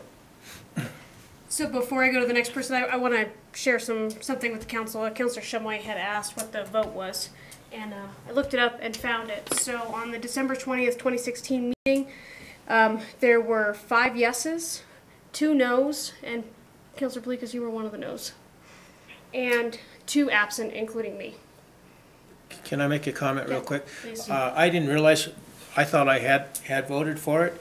I can tell you that the only reason I would not have supported it is because of the fact that I considered that land as a very valuable recreation development asset for the future of our community. And I'm still struggling with it, to be honest with you, so thank you. Of course, yeah. So it was a 5, 2, and 2 absent. Councilor Schuster is next. Thank you. there's always been a statement, property is worth what somebody will pay for it. Somebody will say, oh, I have this beautiful property and it's worth X dollars. Well, if nobody buys it, it's not worth it. We're in Laramie, Wyoming. I have watched this property come into existence off of someone who said, I want to see the city of Laramie have this property. And then we have kind of nurtured it. We said that we're going to make this Turner track and we're going to make it a business park. And we talked Farm Bureau into taking that corner lot there, and they were our first participant. And then we put some money into it, started putting in utilities and roads and everything else. And we said every time there's a land sale, we're going to keep the money there and do improvements. And that's how we've got some of our curb and gutter and some of our things done. And then we had a school that wanted to come in there, LCCC. Well, that really isn't what we had intended the property for, and we gave them a good deal. We gave them a very good deal on the property because we decided that LCCC needed a better campus. Because when they were originally here, they were in the Civic Center. That's a heck of a campus there. So they came out and they moved out to there, and we did some good negotiations for them.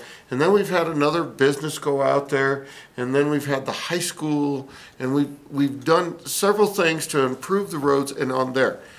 But the property, the one company that's probably going to be a block and a half away, a good portion of that's empty now, and there's a for lease sign, for sale sign on that building. So the activity that's been shown for this property in as many years as we've had it for sale has not been that fantastic. We struggle a little bit to move this property. We have somebody making an offer, and yes, we have given them a 10% below appraisal to get it. And so sometimes I feel what something is worth is what somebody will bid on it. So I'd love to say, yes, we're going to double the size of our rec center, we're going to double the size of the ice event center, but how soon could we even consider doing that? How soon could we put in enough more equipment, enough more building to build that? The Ice and Event Center was built a lot off of sports fans, and I'm going to use the word the hockey club came forth and really worked their tail off to get that Ice and Event Center in. The city didn't start the project, the hockey club did. We have a very nice Ice and Event Center, yes. We pushed hard several times to get the rec center. First time it got put on the ballot, I don't think it succeeded. This was the second time. To see how fast things are going around here, I think we're going to have another offer on property in the next 3-5 years. We'll see what happens there. So I am for this. I realize it does not fit perfectly in the plans. When LCCC came in, we changed the plans. When the high school came in, we changed the plans. So our vision, I'm going to use the word 10 years ago, was a lot different than this. It didn't include half the buildings that are out there right now. It has changed. So to say that the vision will be the same in 10 years, if not all the properties even sold in the next 10 years, I bet the vision's different again. So we can take this for what it's worth in 2017. Thank you. Councilor Shumway. Thank you, Your Honor. I've been, as we all have, been thinking about what brought about taking this off the consent agenda and put it on the regular agenda, which happened 2 weeks ago. And I thought, you know, initially the majority of the council voted to make this area available to the Cornerstone. And the location then was obviously in a different place. The city changed that. The city, because of our needs, moved the location to the frontage on Boulder Drive. Now, I was thinking, let's suppose the city would, in December of 2016, let's suppose we would have voted on this to be maybe offices or classrooms for either LCCC or for the high school. My guess is this would have never come off the consent agenda. And my feeling is this: I really believe, as I think most of us do, that this is probably not the highest and best use possible for this area, but we voted on it. In other words, what I say to myself is, we invited Cornerstone to the dance, and it's time for us to keep our commitment and say we are the ones that said yes, come invest your time, your money, your everything to make this happen. The city obviously has put a lot of money into this, and I think we just need to keep our commitment. We've made a commitment to Cornerstone. We've made a commitment, to do this, and I think it's time to follow through and do what we said we'd do. Other comments? Councilor Gabriel. Thank you, Mayor. I agree with Joe and what Brian said about our commitment. I think, when I first came on in January, I found out about this project, and all through the next remaining months, we discussed it here and there, not necessarily at our regular meetings, but we were updated on different things during the year. And it seemed like, with the exception of, recently we talked about the drainage problem, and from Miss Lucas, what she had said here tonight, it sounds like that part has been resolved, and they're willing to work with the city on getting that taken care of. And so I too am in favor of going ahead and approving this project. As we said, I haven't seen anything negatively that will affect the city, and so it seems like a good project. And it was kind of surprising to me that we got to this point, and then there were a few people on council that said, well, wait just a minute here, maybe we shouldn't go ahead. So I am still in favor of it, and I think we should honor our commitment as well. Other comments or discussion? Planning Manager Teeny. Mayor and Council, just a brief point of clarification based on Ms. Stoner's question. I was a little panicked with the comment of the no residential development on Boulder Drive Policy 6. It's from the 2001 plan. If you look in the context of the document, it's talking in the 2013, the plan that we recently updated, it's reiterating the policy goals of the 2001 plan. And then it further goes on to explain how we have deviated from those and what the current development scenario looks like there. And I was for a minute saying, did we miss that? But no, it's from the 2001 plan. I think that's important for you to know that that's not in the current adopted 2013 Turner Track plan. So, okay. Important clarification. Thank you. City Manager. Council, I just thought I'd share, Derek and I must have been thinking the same way because I was not looking at the turn track plan, but I did pull up your Service Area 10 recommendations from the Parks and Recreation Master Plan. And I wanted to just highlight for you what was anticipated in that plan in this corridor. It was identified that there was a need for some additional park space and play lots. I will tell you that park space or turf in this area is unlikely to be acceptable based on the site-specific investigation data we have from our geologists. Anything with irrigation, pesticides, et cetera, would likely be frowned upon by staff and could be in violation of your aquifer protection ordinances. So while we did adopt the master plan envisioning, there is a couple references there to the possibility of what's called a sporting complex between the rec center and the high school. We did envision that would be turf-based amenities, and I think we know more now and know that that is less likely to be acceptable to you, to the public, and probably would not receive a favorable recommendation from staff. The other amenities recommended in Service Area 10, which is this area, is shared use paths, which we will be getting with our drainage plan as currently designed. As you know, 2 paths, one on Boulder and one back along the ridge and back to Regency Drive connecting to the existing path. It also says that we should be Continuing to support, develop, and expand the rec center and ice and event center per capital improvement plans for those facilities. Again, construction on that south lot that now abuts the rec center. No turf there, and we really don't have any expansion plan for the rec center. We just used 2001 SPT defeasance monies to expand our amenities there. It goes on to say, preserve the ridgeline natural area west of the rec center per the Turner Tract Area Plan 2013. That is exactly what we're trying to incorporate into this drainage design, is the preservation of that open space and preserving the next bullet item, which says recommendation for developing a cyclocross site west of the recreation center.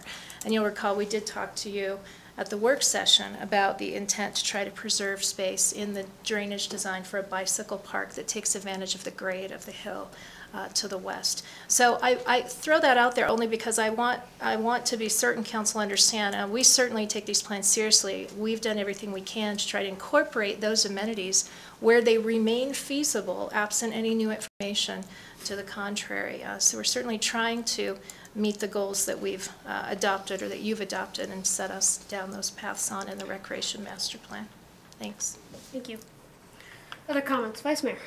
So I appreciate the comments from council members who are in support of this, and I also appreciate Councilor Palikas's comments, because I think he and I might be sitting on that same fence. And I think, to use Councilor Shumway's analogy of the dance, you know, we went to the dance in a particular location on this piece of property, and now we are dancing on a different location on this piece of property. So we are doing a different dance now. And it makes it very difficult because we have new information, and that's our issue related to drainage, which is nobody's fault. I mean, thank goodness we are doing these studies and doing these things to address the drainage problem, but the reality of it is, when we danced initially, we didn't know the drainage concerns, and now we do. And that's taking up, you know, that entire piece of property or a segment of that. So, and that's nobody's fault. And it's actually good that we know this now, but it's a different dance. So I don't know, you know, it's a very difficult decision in this regard. So. And I still am not decided, so I don't know how we're gonna how this is all gonna shake out. But I want to make sure that we're clear that it's a different dance today than it was a year and a half, however the math works out. But yeah. So I guess I'll make a few comments here. So first of all, I very Mayor, much. before you do, could I say something? Absolutely. Councilor Hanson, welcome back. Thank you. I'm sorry I lost you there when I cut out the rooster. Thank you for cutting out the rooster. Well, the rooster seems to have gone, but this is an island of lots of roosters. I just wanted to mention, of course, Ms. Lucas mentioned that, you know, we changed a bit of the dance card there. And so it's not necessarily all on their side, on Ms. Lucas's side, that the change occurred because they couldn't afford to build on the lot that they had originally envisioned. So at this point, you know, the other analogy that was made, was, you know, or could be made, is a running horse. And it strikes me that we've been running with this horse, and now we're trying to, or some people are trying to jump off the horse. It's kind of hard to jump off a running horse. And I think we should probably honor what we have done in the past and go ahead with the plan as we are. So that's all I have to say. So I'm leaning to voting for the extension. Thank you. Thank you, Councillor Hanson. Councillor Stoner? Comments before you. Thank you, Sure. Mayor. I too share the fence feeling right now. And I think my concerns at first was kind of the fit of this character into what was designed for this area. I feel better about that now. And I feel like in general, the general vision for the Turner Track is to kind of strike these educational facilities with recreation, with housing, with business. And I feel like this achieves that. I also really like the piece because we do need housing, and this will help get more housing on the ground. And as Councilor Schuster said, there's not like there's a line of people who are waiting in line to build more housing. My biggest concern right now is that of someone that is in the 30 to 60% below AMI bracket, 37% of their income being spent on housing still seems high to me. And my biggest concern is that we're going to invest in this, especially given some of the conversations around the numbers, particularly our rent numbers, which seem high to me, and that's what the subsidy is based on. My biggest concern is that we're going to create a project that's not actually affordable to the target that we're trying to reach. However, I also trust that Ms. Lucas does this professionally, and I'm trying to take that into consideration, but that's my main concern right now. Any other comments before I make a couple? Just checking. Okay. So my comments are a couple of things to remind us historically. I very much support the housing plan. I support housing development in this community. I never want to be Jackson. I mean, and Laramie already has a bad rap for having expensive rental housing and driving in that direction anyways, and I never want to be that far down the path where housing is just impossible to live here. So I do support that. I voiced my concerns last time. One of my biggest concerns here is the lack of 20 to 30 year vision thinking. So in our Turner Track plan, it specifically says we need to think about capital improvements for the rec center and the ice and event center. That's not going to happen in 3 years. It's not going to happen in 5 years. The need's going to come in 15 or 20 years. And if we box this in and give no option to whoever's sitting on that council in 20 years, well, then the conversation becomes not an expansion of facilities that's needed for the community. It becomes a new site, a new building, a relocation, and that is 10 times more expensive than just being able to add onto the land.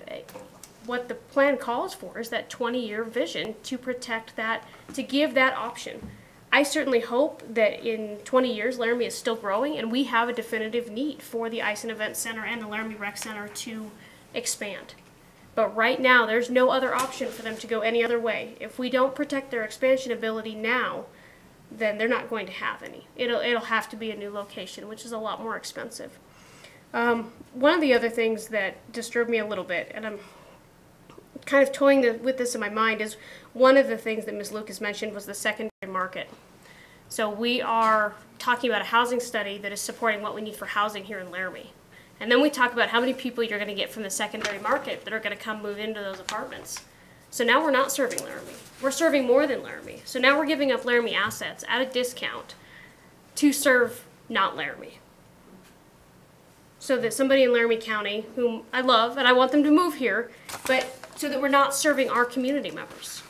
We're doing this potentially to serve people out of the area, and that really bothers me. I share serious concerns about the data. As far as the rentals, I don't think those are fair comparisons, and I'm very concerned about that data. I would very much like to look into that data in the market study and see exactly how things were assessed. I think it's important to take the rental market in a full picture here in Laramie and not just the brand new 2 4-story buildings that have been built. You have to encompass the entire rental market to really understand this community, and it's certainly much broader than that. Well, I appreciate that Council on December 20th of 2016 had a 5-2 vote and 2 absent. That's a close vote on City Council. That's a really close vote. And, I cannot tell you what Councilor Henry and I's vote would have been, but it could have been a 5-4. It could have been a 7-2. I don't know, but we weren't there. And I appreciate that we committed to this, but we also committed to the contract knowing that Cornerstone was going to a funding round earlier this year, which they did, which they did not complete successfully. They were not successful in obtaining their tax credits. And after a conversation with the WCDA, yes, it was a new program, but their ability to complete their applications correctly is not our job. That's their job. They need to do that professionally. They missed that round. They didn't get their funding. Now we have new information about drainage. So now we know that this land that was supposed to be used for recreation, that is literally smack between the recreation center and the high school, has better uses. I mean, we have to do something with drainage there. So I think it's important to balance that vision. I think it's important to balance what the community expects. And the other thing, I go back to, this is not an either-or situation. This is a win-win situation. The council could commit to working through whatever issues are on the lots across the street to open that up for this type of development, and that solves the problem. We get our recreation space, we save our capital improvements 20 years down the road for the rec center and the ice and event center. Cornerstone gets to build their building, we get senior housing for the community, and nobody loses. So what's the problem with that? We have been doing this dance with Cornerstone since 2013, I think, 2014. It's been a while. What does another funding cycle matter if we're going to commit to working through those, whatever issues they are, so that we can get them on the other side of the street, because now we know there's drainage issues. So I would urge the council to tell them no, right now, with a commitment to fix whatever we need to fix at the beginning of the year to get them developing on the other side, and everybody wins. We protect a 20-year vision, we get our recreation space, we get housing, everybody goes home happy. That's the middle ground here, and everybody wins. So I hope that everybody will seriously think about that. City Manager? Mayor and Council, if I could just clarify one item. If the reference is to, I'm pulling up something, if it's up to the Crystal Court lots, Mayor Somerville, the city doesn't have control over the covenants unilaterally. I just want to make that clear. It's not a council decision to eliminate the covenants that exist in the Office Park area of the Turner Tract at Crystal Court. It's certainly something that can be pursued, and in fact, we're going to bring a work session to you in a few weeks to talk about pursuing some changes, but it's not a decision of council. It would require the vote of approval from the entire homeowners, property owners association, basically. Yeah, so I just want to be sure everybody knew that. Absolutely. And Get one vote on it, though, right? And could you clarify our voting rights, or is it based on the property that we own in the Turner Tract, or is it every property owner gets one vote? I thought it was a percentage. It is based on ownership. So we're a large owner in that. You are not the largest owner. You sold land to the school district across the street on Boulder. We now do not hold the majority vote in the Office Park Association. Who holds the majority vote? Is it the school district? I don't know. Yeah, I don't know exactly. There's still some question about that. It's not the school district, I don't think, but it, a few years ago, it was up to us, but it's not up to us anymore. It would require that Office Park area to work with us and vote affirmatively. So I'll make one comment to that, and it is that I'm completely okay with that, because having to go to an Office Park Association and make the case for what we need to do, that's just engaging more of the community in this conversation. It's getting their feedback, it's getting their opinions, it's asking the school district, what do you think about this? We set it out in our plan, there's going to be recreation, but now we're going to build housing. What do you guys think? And engaging them in that conversation. We're always trying to find ways of trying to pull more people into the conversation. I don't have any problems or concerns with that process. Any other comments before we go to roll call? Mayor, I have one question. Is this, will there be 3 readings on this? No, No, because this is non-ordinance. Yep, this is the up or down vote. This is it. All right, City Clerk, roll call.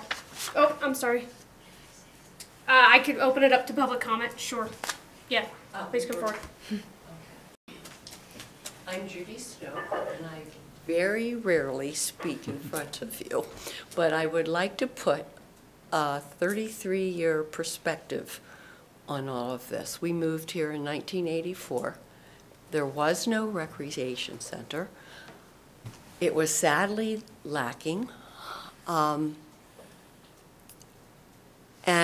the proposal, I recall, that it was indeed voted down by the voters for giving the money for and it took several times At that time, I was teaching 5th grade at Thayer. It was the first year I was here, or as a teacher.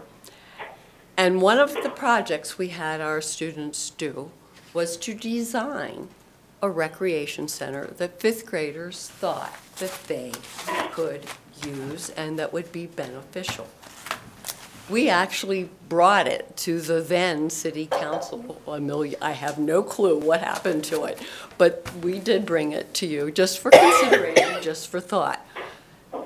So as you can see, I have a very strong feeling for people to be able to have access to that community development and community access.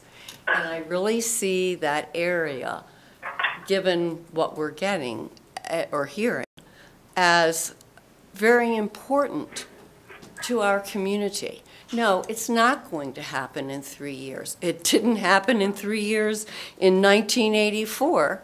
What year was Todd here? What year was the recreation center finally built? I don't remember. City manager, do you remember? 2003, 4. 2003 and 4. Yeah. Okay. So it took a long time. It took roughly 20 years from the time we were here, and from not quite 20 years when I started, when the kids were really excited about the possibility. And the same thing with the Ice and Event Center. So as a community member and as a former teacher, I would really urge you, and yet on the to consider this. And then on the other side, as a daughter who has cared for senior people, and I'm not getting any younger myself, I know how important appropriate housing is for our older people. And at that point, I will just leave it at there. But I really feel passionately that we should try, if we could possibly, and if we could get them to go across the street, I would be 100% behind that, and just leave that area between the high school and the rec center and the ice event center as kind of quiet for right now until things change. Thank you. Thank you. Is there anyone else that would like to offer public comment on this item? Okay. City Clerk, will you do roll call, please? McKinney, No. Polikis, No. Gabriel, Yes. Hanson, Yes. Schuster, Yes. Stoner, No. Shumway, Yes. Pierce, No. Somerville. No. That's 4 yeses and 5 noes, Your Honor. That motion fails. So at this point in time, I want to thank Ms. Lucas for coming out with us tonight. And I don't think the conversation is done. So thank you for spending time with us tonight. I also want to ask the audience, we need to take a 10-minute break up here to reset before we go to our next item. Is it possible, could the audience give me a show of hands? How many are here for the snow removal? Okay, and how many of you are here for the landfill cleanup waiver?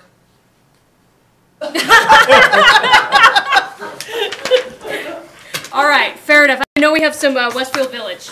Is that the back row, right? Okay, all right. Thank you very much. We're going to take a quick 10-minute break. We'll be right back.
to do snow, to move immediately to item 15. Did you do that?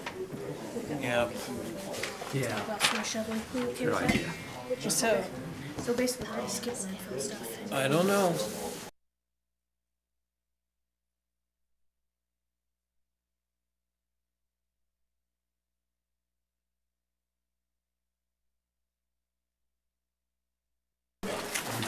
Need a city clerk. Let's do Who's it. got Rock and 15? roll. Charles. Charles. What? Get your item pulled up, number 15, please. We're gonna move that here. All right, just go ahead. All right, so we're back. It is 8:52. Because of the hour and the discussions and the patience of people waiting in the audience, I think I would recommend to council that we skip item number 14 right now and move directly to item 15. So, Vice Mayor? So I will so move that we move forward to item 15, skipping item 14 and moving 14 to 17A, the very last item on the agenda. Second. Second by Councilor Are we Gabriel. all good with that? Any discussion about this? I guess I will add, we've had several members of the audience that have been here before that have stayed here late that really want to talk about ice and snow and shoveling. So if we can get this done, I think that would be appropriate for them. Klaus or Councilor Hanson, do you have any comment on Yes, moving to I'm on. 15? I'm on. Fair enough.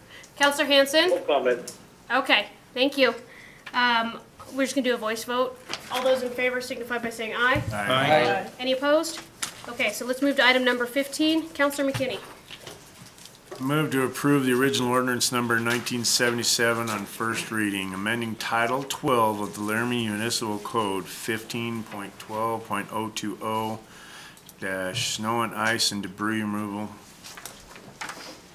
from sidewalks based on findings of fact law set in the hearing for December 19th, 2017. Do we have a second? Second. Second by Councilor Gabriel. Thank you. Planning Manager Teeny. Mayor and council, good evening. The item before you is an ordinance.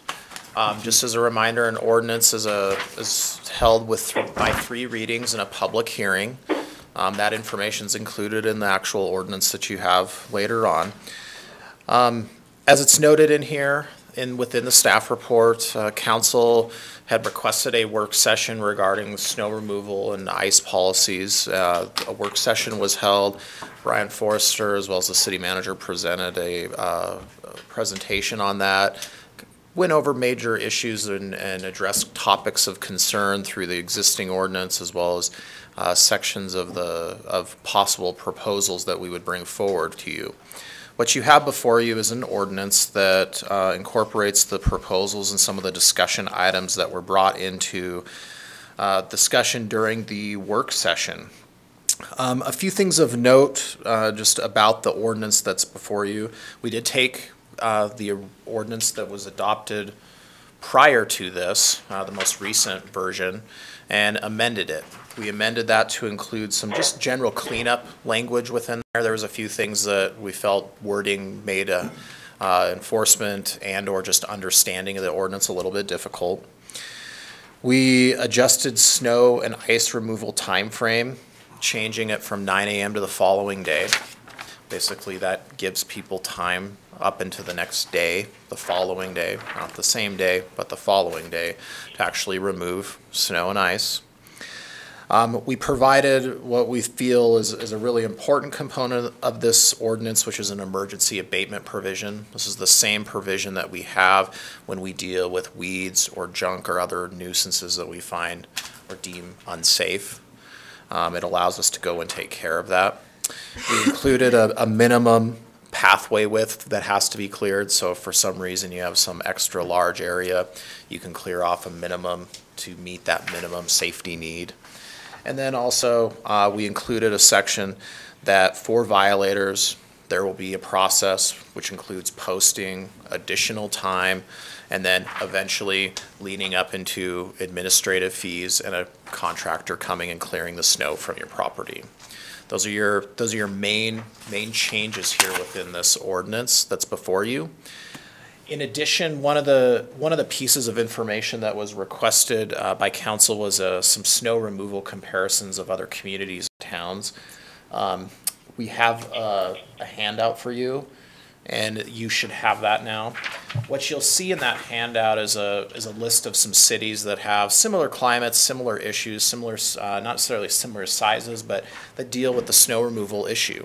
You'll see that some of those places are college towns, some aren't. But what you'll find is you're going to find that you see immediate snow removal being required. You see no snow removal being required. You see 24 hours being required. You see that some require some sort of an enforcement mechanism, whether that's contractor cost plus some sort of a fee or fine, however those cities actually administer that. Some don't have any type of enforcement mechanism.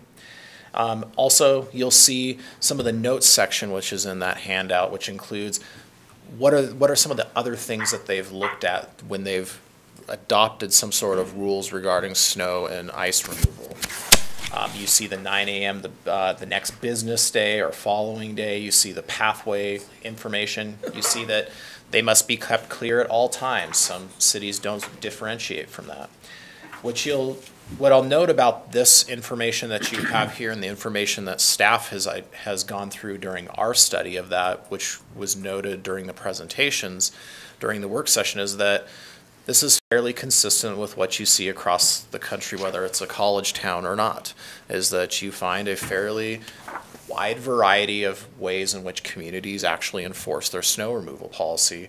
And when we look at something like this, this gives us some guidance, but we believe that what we've proposed here is a good start for what Laramie needs and what we can do when it comes to staffing, as well as addressing the issues that we find most common and actually making sure that snow is removed in a safe manner so people can walk on the sidewalks. So I'm going to leave it at that. I don't know if the city manager has any comments on this that I haven't touched on.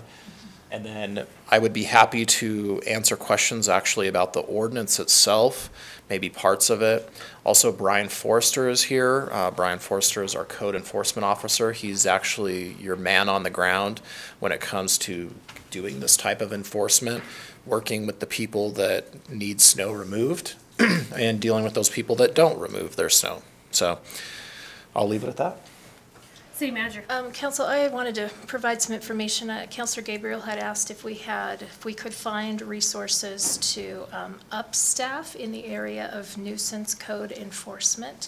I want to tell you, I did look through our staffing summaries. I looked at the positions that we have currently. I have looked at the 14.5 positions that we have eliminated in the last 18 months. I looked at the right now 8 positions in addition to the 14.5 that we're holding open, and I have to tell you, I simply think if we want to increase staffing in the city, there are higher priority areas in which we would do it.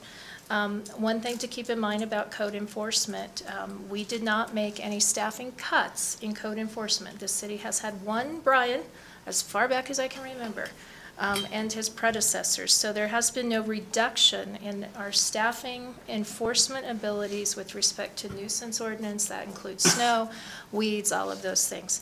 I want to tell you why I've arrived at that recommendation. I mean, you'll recall we have eliminated police officer positions in the last 18 months. We have eliminated firefighter EMT positions. And, you know, certainly it's your call what the highest priority is, but from my standpoint, I always believe that our public safety operations are of the highest priority. We've also eliminated a half-time environmental health inspector. We are severely understaffed in our street department, which is responsible for public safety, both for motorized and non-motorized traffic and pedestrians. So I think based on how I prioritize core services and public safety being a higher priority, I just don't think enforcement in this regard is our highest priority. Totally your call. What I would recommend is the council have asked to revisit this ordinance. We recently discussed it, I don't know, what was it, 24 months ago? I do believe that in a time of shortage like we are in now, we don't have money nor time to waste. And one of the ways we can be most effective in using the public's money and the public's time is with the council being our strong partner and having sharp policy tools with which we can go out and enforce. You could have 100 code enforcement officers, and that doesn't mean your public are going to comply with the standards you set. Set that standard, and we make sure it's a sharp policy tool embedded in your ordinance that will help us minimize the amount of time and money that we need to enforce that as maximally effectively as possible. But we're never going to achieve 100% enforcement on something like this, or probably anything, unfortunately. So this is where Councilor Hanson gets to tell us if everyone would just do what they need to do, then we wouldn't need code enforcement officers or police officers for that matter. So that's where I'm at. I wouldn't recommend upstaffing here just simply because there are much higher priority areas, I think, in the city in general. Thanks. Questions for city staff? Councilor Shumway. Well,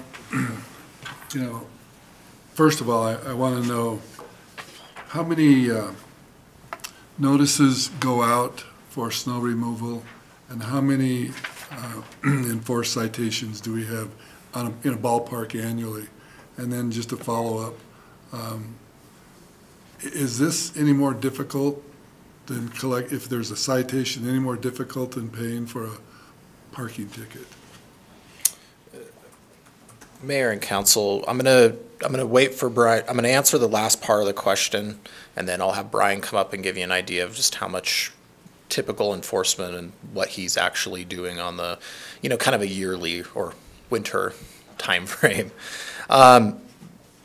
What you have here in the ordinance gives us an actual enforcement tool, okay? And what you have in here is if someone chooses not to remove their snow, the notice is posted.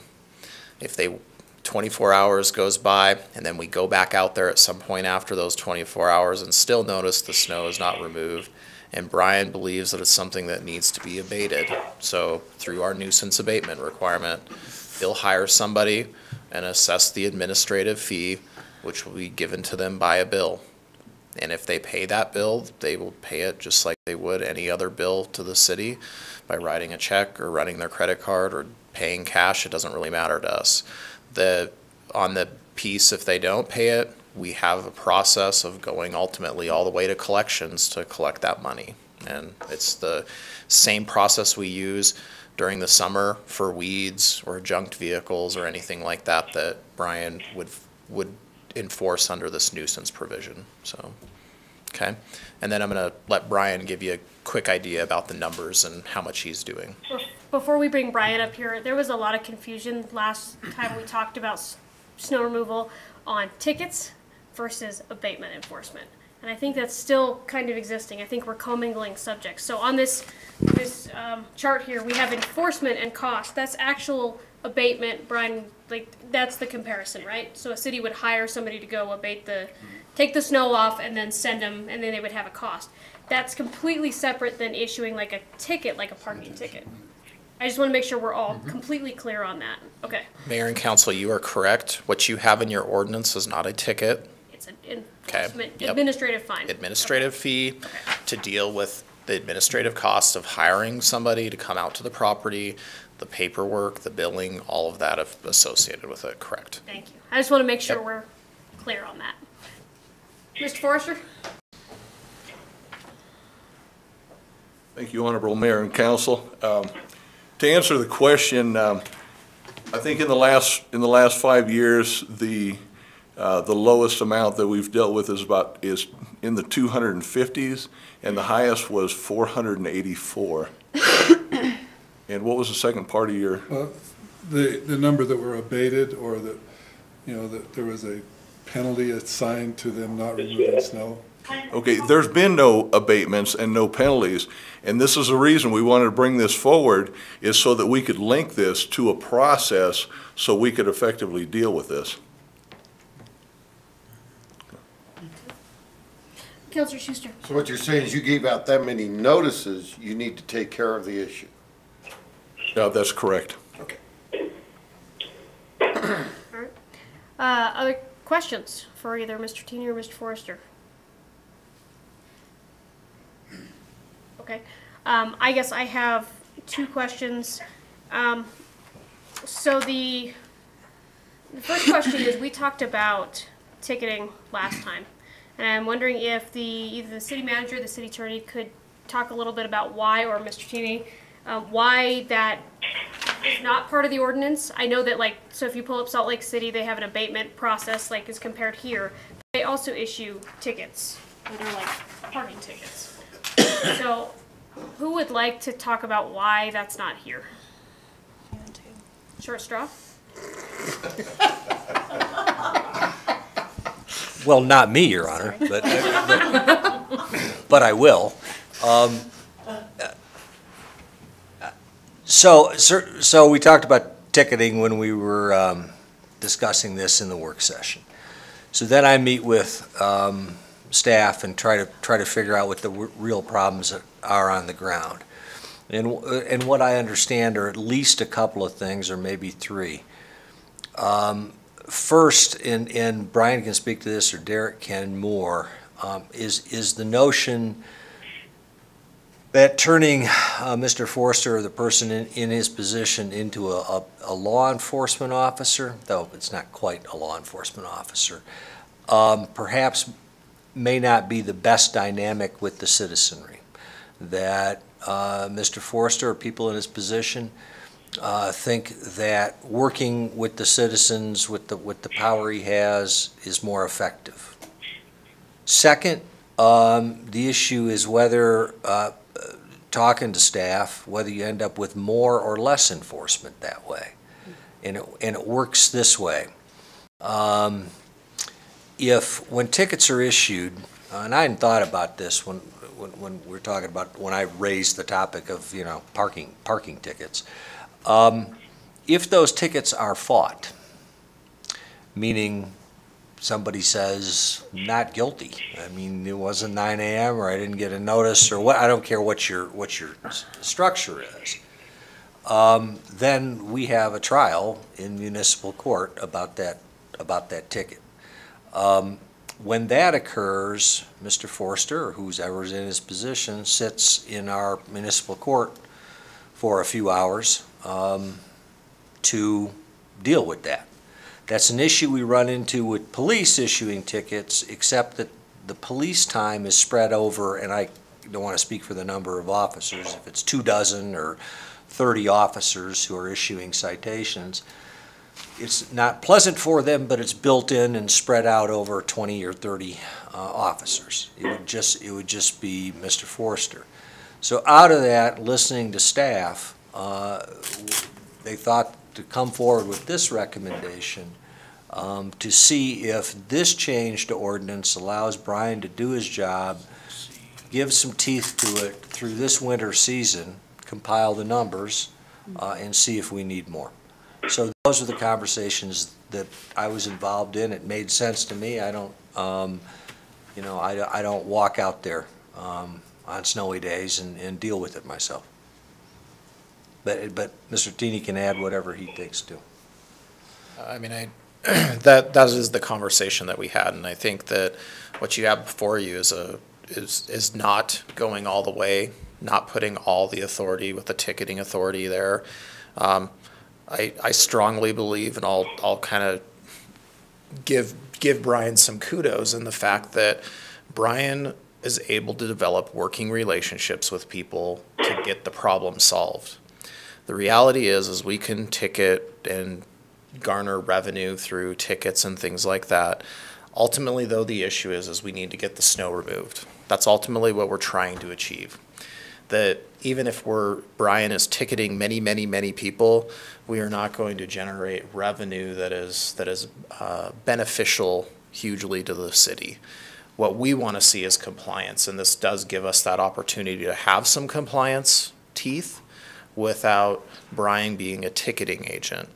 Brian, I believe, would have less effectiveness to build those relationships, to have continual conformance with our codes and requirements versus the fear of a ticket because Brian shows up at your property. So, and that's our professional opinion on this and why we think why we've proposed what we have here versus a ticketing process, so. And then my second question is related to, I guess I have two questions. So talk a little bit more about why we don't want to have the police take this on as a ticketing function. Mayor and council, there's no reason the police can't ticket, but let's remember, we have eliminated 4 sworn officers in this city and eliminated community service officer positions too. You know, we're getting to a place where our resources, whether they be time or money, are insufficient to ticket everybody. And I'll be candid, the direction of the council not even 2 years ago seemed to be to prefer us to take the approach which Brian has said, which is to give 48 hours, to go out and provide these courtesy notices, to try to help people become compliant, because the issue was to clear the sidewalk and make it safe, not necessarily to be excessively punitive. So certainly you can change that direction, but part of the reason we haven't been ticketing through the police department is because we didn't believe that was the will of council when you wanted to give a 48-hour opportunity and extend that opportunity to a longer period of time. We believe that in that 48 hours we could work with the homeowner to achieve compliance and safety for the walking pedestrians.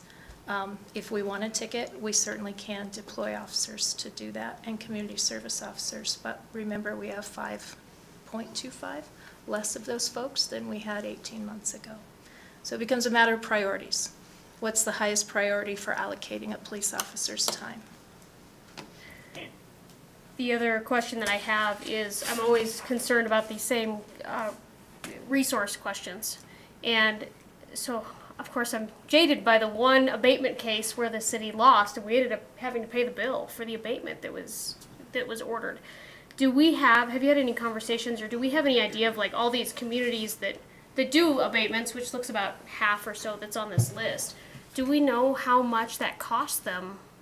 Is there an average number of how much we could be looking on and taking on an abatement cost that just becomes a bill for the city to pay if we constantly have citizens that are fighting and appealing those abatements? I don't know if Brian looked at those numbers, Brian. Okay. I don't. Yeah, we didn't go in and try to like contact them and find out how much they're dealing with. I mean, we can tell you through the abatements that we do with weeds, so the summer version of snow, is not everybody pays. Some of this does go to collections, and then we often get paid sometimes with collections, but sometimes they linger out there for quite a long time. Do we know what our collection rate is offhand for? I don't know. Mr. Forrester might versus what we know. actually I mean, collect. I do. You do? All right. Mr. Forrester. So since 2012, I've put 28 accounts into collections, and we've collected on 10 of those. Now, the collection agency, they'll go after these things for up to 7 years, and some of them are getting pretty close to that point. But they do stay true to it, and they keep after them. So 10 out of 28, that's There you go. something. That's a third. Do we have any idea approximately of how much we've lost? Like how much have we spent that we haven't recovered in the last couple of years? I don't offhand, but one thing about the collections rate, when the collections people do get the money back, they do have a 30% fee, and that's on a normal collection. If it has to go to a court, then they take 45%. Okay. So. Thank you. Councilor Gabriel? Oh. City Manager, did you want to add to that first? I just wondered if we could put the 28 in context. I think that's important. Brian has hundreds of contacts every year. And if only 28 ended up in an abatement situation, I think having that 28 number in context is helpful. And I'm sure you don't know the number off the top of your head. I suspect it's hundreds of contacts, but I'll leave it to you. Oh, boy. I wouldn't even attempt that. Would you say it's hundreds, though? Am I crazy? It's hundreds. Okay, thank you. Counselor Gabriel. On the sheet provided to us tonight, St. Cloud and Sheridan adds unpaid bills to property tax. Any discussion on that? I couldn't comment on that. City Manager. Mayor, Councilmember Gabriel, that piqued my interest, but I will tell you, I assume that what that means is that there is a lien placed on the property. I don't know of any method whereby unpaid bills can be attached by the county assessor to a property tax bill. So I think that they're liening the property. But remember, if I'm right, in Wyoming, remember that municipal liens have the lowest priority and about zero chance of ever collecting any return. City Attorney, you're making faces. Well, I'm making faces because I don't know the answer, and I wish I did. I will look. I want to go through both the lien. I can't imagine there's a tax aspect to it, but I should stretch my imagination. So I don't know the answer offhand, but I'll drill down through that over the next couple of weeks. Okay, thank you. Other questions for city staff? All right. Thank you, Mr. Tini. So now we're going to open it up to public comment. Please come forward. So a couple of things, if you can introduce yourself for the record, and if you can limit your comments to 5 minutes or less, that's appreciative. Hi, I'm Rafael Delgadillo. I live here in Laramie, and I have a building downtown at 2nd and University. It's the old Salvation Army. On the north side, it's always perpetually cold, dark, and damp there. So I have two questions regarding this ordinance. First of all, there's been this term, a snow event. I'd like to know what the definition of it is, who declares it, and when it ends. You know, if I look out the window and there's a lull in the storm, do I start my time period from then? Or do I wait, for instance, if you had a 3-day storm with a lull in between, do I have to clean up that day and then the next day after? Or do I wait for the whole storm to go by? So I like a definition of that. And then the other thing is this. We just had a recent dust up. I shoveled, there was ice because of the cold weather. I tried to break it up, you really can't. I put some de-icer on it. Am I in compliance? Or is there a standard that says it has to be a cleared path of a certain width down to clear concrete? I'd like to have that kind of discussed. Thank you very much. We'll let everybody make their comments, and then we'll try to make sure we get everybody's questions answered again. Mr. Moore? Mr. Moore, please, you're next. And I forgot to ask if you can sign in on the sheet after you leave, or after you're done with your comments. Welcome, Mr. Moore. I'm William Moore, and I spoke last time. I have looked at the new draft, and it does have some positive aspects to it.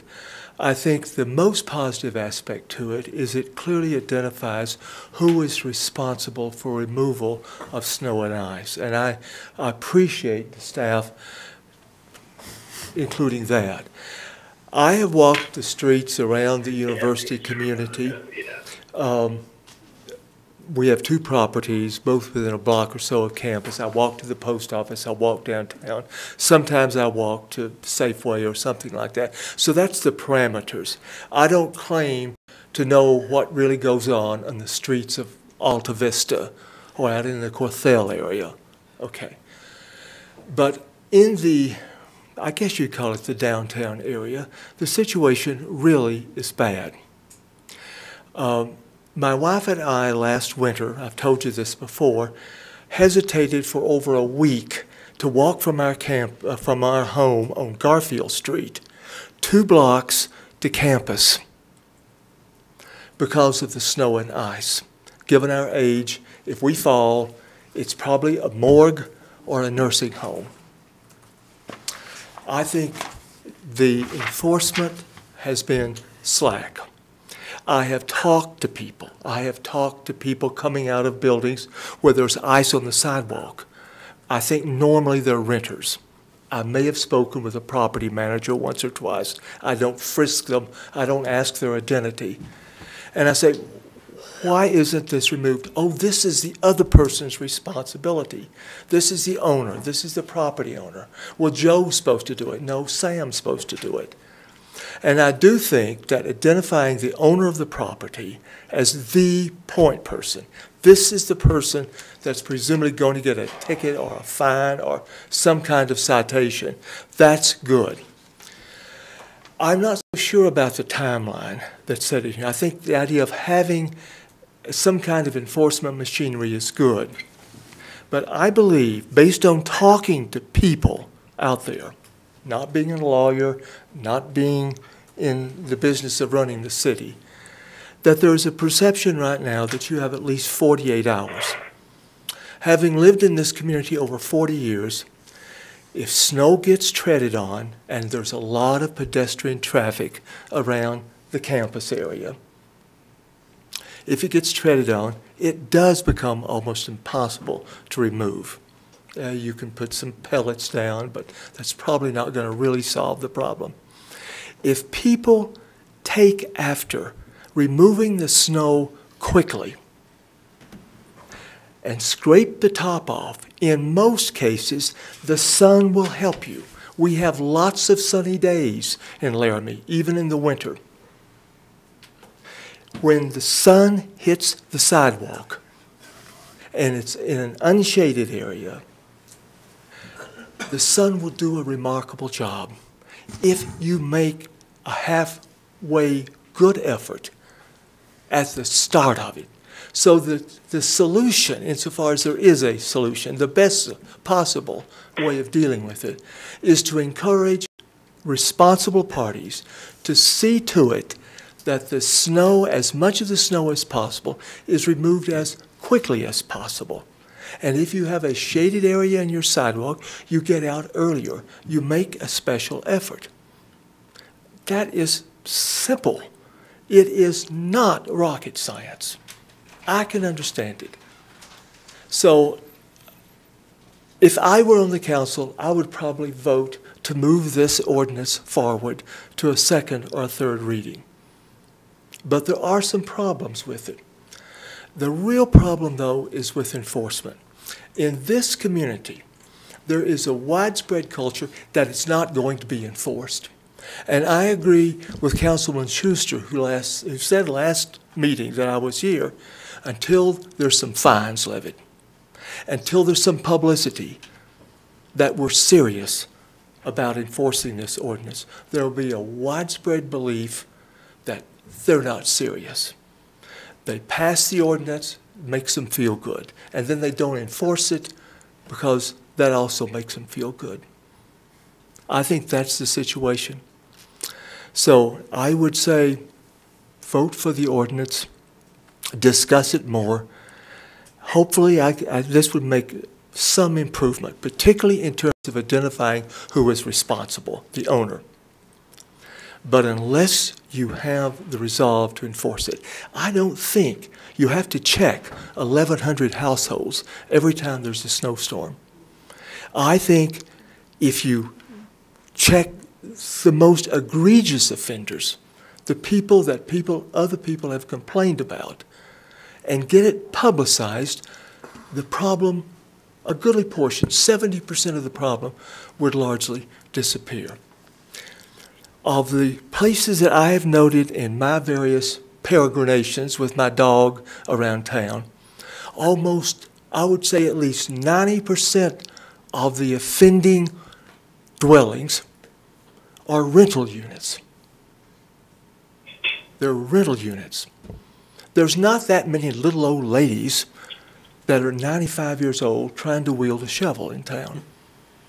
If I hear of some, I'll probably volunteer to try to help them. I have helped people in those conditions. But I want to be able to walk the sidewalks safely. That's one of the reasons I like to live in Laramie. But this situation is getting worse and worse over the last several years. Thank you. Thank you very much, Ms. Moore. Mr. Hale? Oh, don't forget to sign in. We didn't let you get too far. Welcome. Good evening. My name's Tim Hale. I read with interest and listened to the some of the comments on this snow and ice removal. And if you notice the word removal and how that pertains to the public, apparently it doesn't pertain to the city, because predominantly when the city addresses what we would think of as snow removal, it's snow melt. They're very, the process is very accelerated in dumping salt all over hell in Texas. And if you can recall, there's been a number of times when people have complained about their vehicles and salt is just all over the place. Meanwhile, property owners, citizens, are required to remove the snow. And I think what you can come up with is an ordinance that could possibly be unworkable. For example, take the downtown area. Where are you going to remove that snow? You can't, it's a violation of the ordinance if you push it in the gutter. There aren't any yards downtown, so to speak. So you really have a very limited place to put the snow. When it snows, it's not discriminatory. It snows pretty much just the same downtown as it does in other areas of town. Then I'd like to relate an incident that happened to me, and that is snow removal. And I did 4 adjacent property owners snow removal in respect to their sidewalks, and no charge, just a gratis thing. And the sidewalks were cleared in its entirety, and anyone could walk on it without any problem at all. Then later on, the street department came by with their plow on the street and plowed a portion of the snow on the street all over the 4 property owners' sidewalks that I had previously done. And, you know, if Mr. Forrester were to come by and ask me to remove that, I probably wouldn't be very polite in my response, and I would welcome a court hearing in that manner, whether it's a small claims or the city municipal court or a collection agency. And if it went that far, I think Mr. Forrester would find himself subpoenaed in court. So there went your solely agent to go around and check these things out. But I think one of the big pictures that hasn't been mentioned here, you know, I've alluded to the salt problems. It certainly isn't very good for the environment. Thanks to the city, you've killed Clark Street Bridge. And any engineer that's worth his salt, so to speak, will tell you that that bridge was, its demise was due to salt.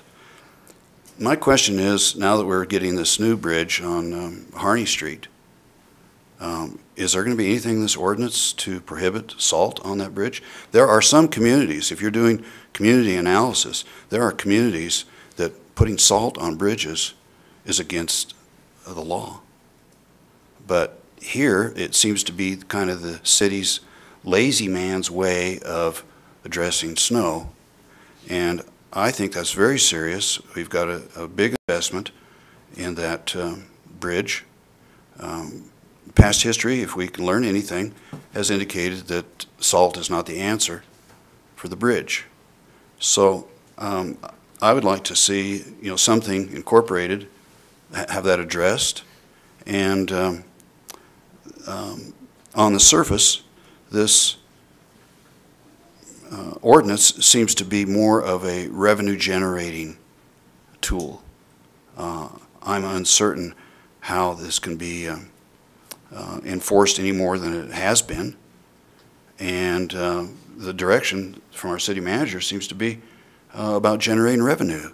Everything always seems to be geared to generating revenue to make up for lost funds and people being laid off. Thank you. Thank you very much. Oh, Mr. Hale, could you sign in for us? Thank you very much, sir.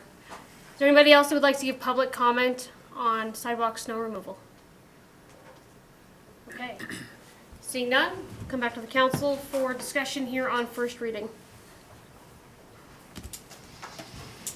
Thoughts? Discussion? Councilor Shumway. My comments are when on abatement, there's a contractor fee plus $100 administrative fee for first offense and contractor fee plus $150 for second offense. Since it's not been very successful for the city to collect any of it, well, I don't know why we want to have this big stick. Why don't we just change it to $50 and hopefully we'll be able to collect some of it rather than just have people say that's obsessive and I'm not going to pay it and it's, you know, it's wrong. I just don't, you know, I know that, you know, that it's recommended that we have some teeth in this, that we do something that gets people's attention. But I was looking down through the list that we had and I thought, I don't want to move to Gunnison and I don't want to move to Sheridan because that's not a very friendly community. And I don't want to have us the highest fees and penalties for snow removal through abatement that there is in our region. I do realize that, you know, there's a safety issue. We need to do something about it. But I would at least, you know, issue citations, and if they appeal it, then I guess we just back out because we don't have the ability to enforce it. I just don't, you know, I don't know that this is striking fear into anyone's heart because, you know, 10 out of 28 are not, that's not very good. You know, there's got to be more than 10 out of 28 people that say, I need to be responsible. We're just, for some reason, this is not working. And I don't know what we're going to do to make it work. Sounds like Brian Forrester is doing a great job with public relations, and maybe that's where we need to continue to put our emphasis. But I am a little bit concerned about the $100 plus the cost of removal and the $150. Now, if you had someone, you know, from one of the people that come and shovel snow, I don't know what they charge you for 30 minutes, maybe $20 or whatever, but it's $20 plus $150. It's going to just irritate people. And maybe that's how the word gets out. I don't know.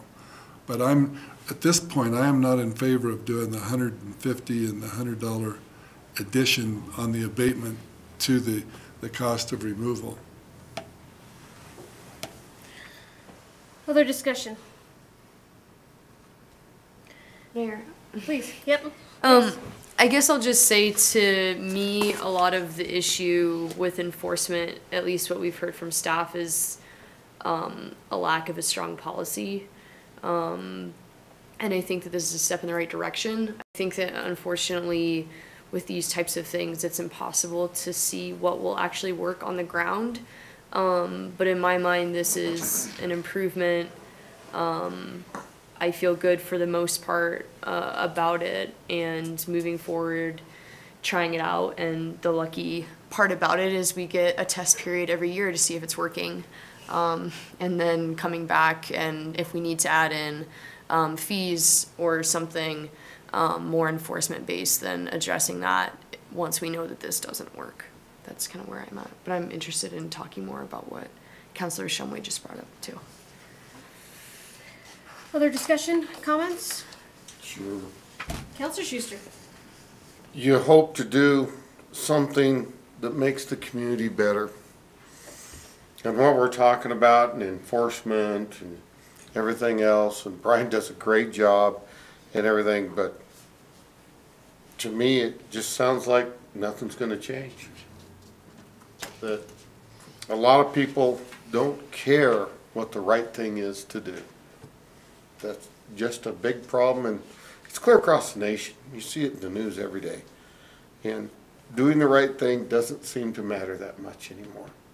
So we're gonna have to try it, we're gonna have to tweak it, and we'll keep tweaking it until we think we've got something, but listening to comments, listening to enforcement, listening to what I see is collected by the collection agency, and I know that very much with my family being in business 39 years, and what's still out there, and collection fees.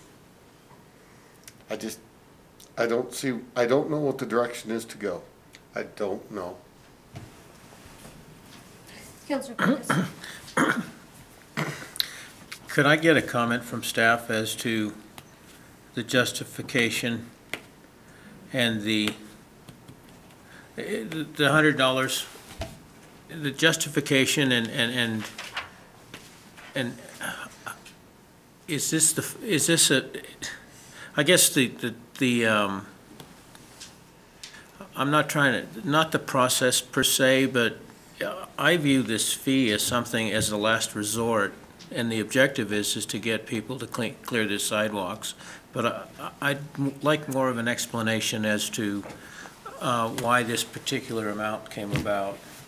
And is it justifiable to have a smaller amount, or is this too little to achieve the goal we want to achieve, which is have more sidewalks in Laramie cleared? Mr. Tini. Mayor and council, so looking at the ordinance and how something would proceed. So think of a snow event. The way the ordinance is written is we're giving someone multiple opportunities to actually get the snow removed. That's what we want to actually have happen. The collection and going through, contacting a contractor to come remove snow, for Brian to do the paperwork, what's necessary to build them and all of that takes a lot of staff time. So ultimately, once again, we want the snow removed. By having a penalty in here, whether you think $100, $50, or $2,000 is more appropriate is truly up to council and making sure that they understand that there's actually something there in the enforcement component of this. If we have someone that is consistently not shoveling their walks and Brian is consistently dealing with them, those are the people that this ordinance and this component of this ordinance is actually addressing. Remember, 95% of the people shoveled their walk and Brian never talks to them. Brian does not have contact with them as the code enforcement officer. It's the other 5% that he consistently deals with. So the $100 at a starting off point, give or take, is the few hours of time it takes staff to actually get to the point where we've decided. We've been out to the property now at this point multiple times. We've probably tried to contact the property owner in some fashion. It's probably some property owner that maybe Brian has already worked with, maybe on weeds or some other enforcement component. We then have to now go into this hiring a contractor, so scheduling time with someone, so a private individual, having them come out to the house. Brian accompanies them when they go out to this to make sure that, one, the proper place is actually abated, and that they don't do something like damage property or, move lawn furniture or something like that that would cause us other issues as a city. So all that in place basically comes out to be about $100, give or take. After that, it's just an incremental fee, increasing the penalty as offenses occur. So. Can I get a follow-up? Go ahead, City Manager. Mayor, I just wanted to remind the council too, under your current code, the only option you have is straight to a ticket, $750 misdemeanor. So there is no option. I mean, this I think from a staff standpoint, for all the reasons Derek just said, provides a new opportunity to work with folks to get the abatement to occur, to recoup those costs from the homeowner without having to go out. I mean, we talked about citing. If we go cite, it's a $750 misdemeanor citation. There's no in-between, 0, $750. This gives you that in-between option. And I just want to point that out because I'm thinking that we're not catching that point. So to us, this is a happy medium of what you have right now in terms of the enforcement and the ticket fine potential or recouping of cost. So this type of a fine, is this something you foresee and I think I know the answer to this, I just want to hear it. This is to try to motivate the unmotivated, if you will. It's not to try to, it's not designed to collect money off of people that absent-mindedly have left town early in the year and there's a surprise storm or something like that, or somebody just left on the weekend and forgot to ask their neighbor to do the sidewalk. Am I correct on? I mean, this is the fear I think that Councilor Shumway is expressing and a few others, and I don't think that's the intent of this fine. And can you reinforce that, or tell me I'm off base? No, you're completely on base. Remember, the whole bottom section of this ordinance is geared to that really, really small percentage of people. What happens most of the time when our code enforcement officer goes out is once that first contact is made and says, hey, you need to clean the snow, guess what most people do? They get their shovel out and they clean the snow, and we never talk to them the rest of the winter. That is the reality of actually what happens. There are some people Brian deals with day in, day out, week after week, storm after storm, who simply don't do the job per the ordinance. This is geared towards that group of people that, I guess, need motivation. Thank you. I have a comment now, but I can make it now or I can wait. Well, I think we're in comments, so go for it, please. The comment I want to make is we brought this forward, and I think I was the one that suggested we bring it forward, is because we had an ordinance that was unworkable when it came to the 20% of the 20%, if you will. 80% of the people shovel their sidewalk, 20% maybe don't. Out of that 20%, 80% will do it when told, 20% won't, which is probably only about 5%. My point is, we had an unworkable situation because of the time lag and so forth and so on, and we asked them to come up with something, and this is better than what we had. Obviously, it has to be enforced in a reasonable manner, and I have the confidence that it will be enforced in a reasonable manner. If it's not, we as a council can change things pretty darn quickly. So my feeling is give it a go. Try it. Now, is every sidewalk in Laramie going to get cleared? No way. Okay, but the litmus test needs to be, are we going to do a better job than what was done last year or the year before? And that would be my hope, that we achieve that.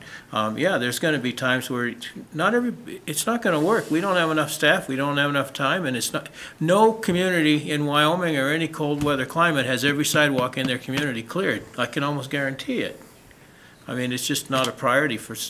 So this is better than what we've done. Let's give it a go and see where it comes, and if we need to tweak it next year, we'll tweak it. Thank you. Other discussion?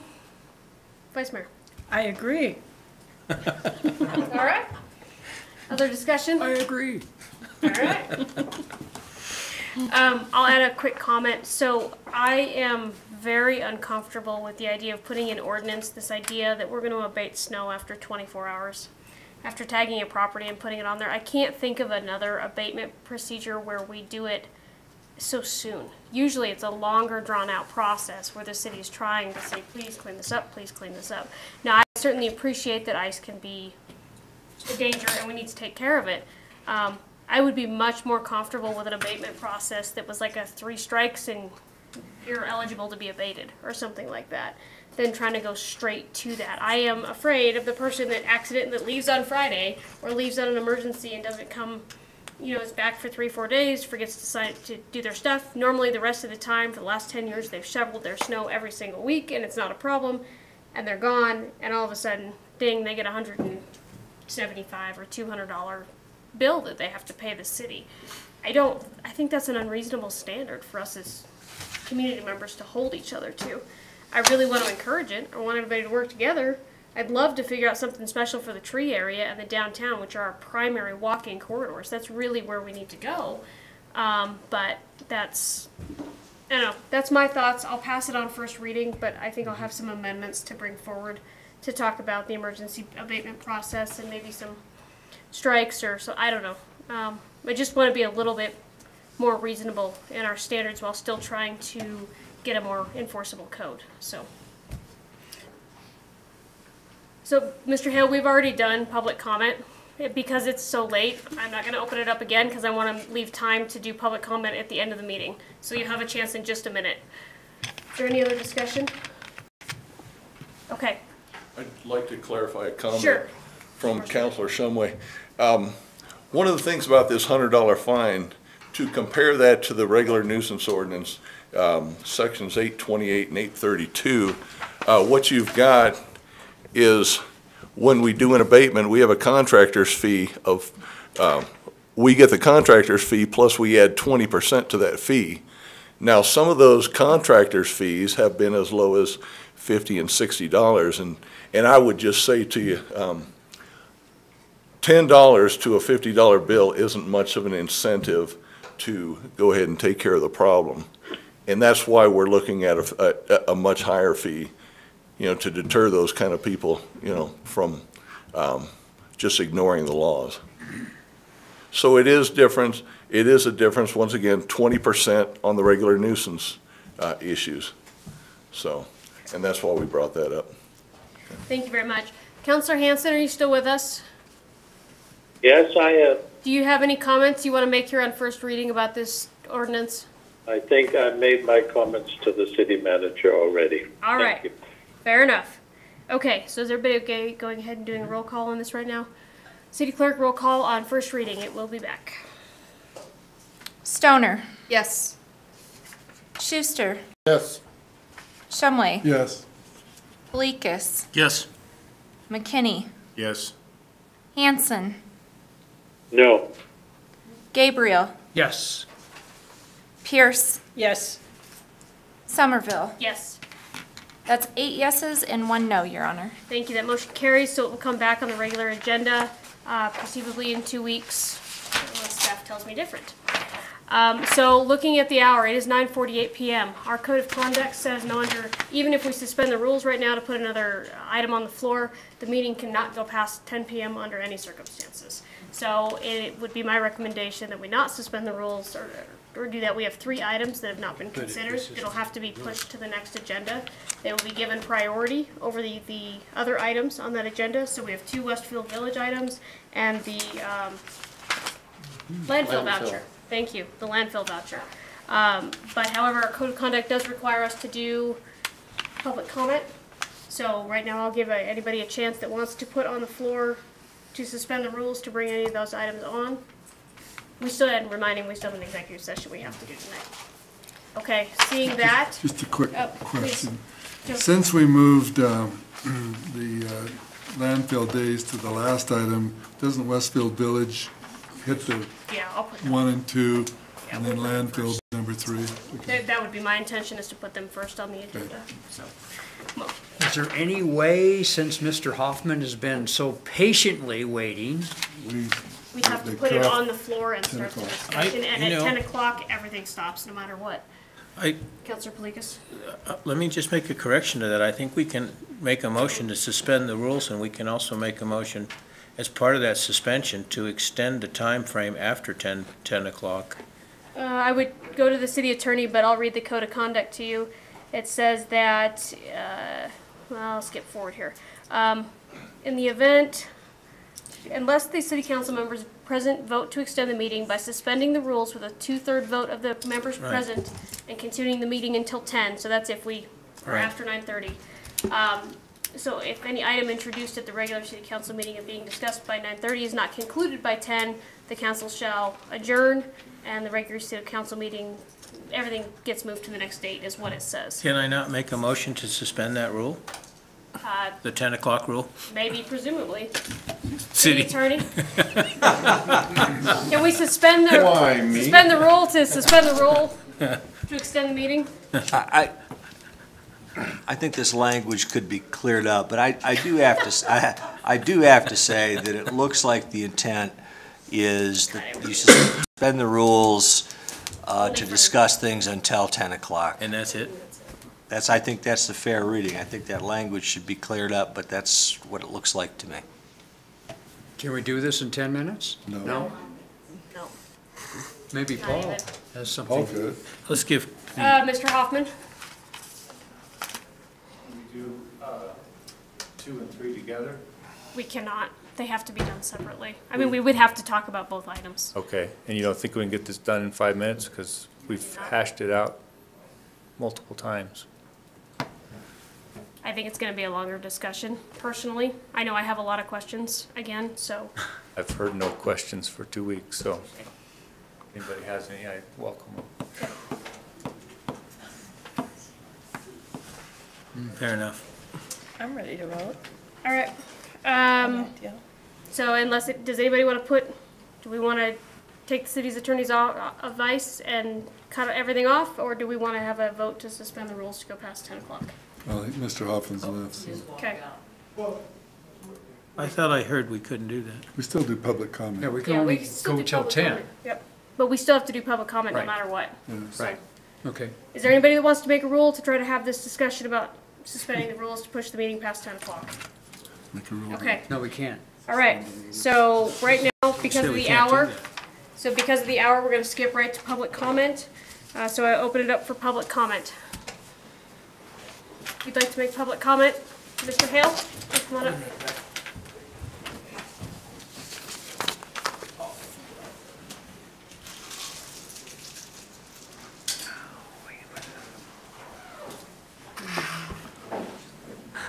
Recently, I requested a public information, and I had contacted the city, and the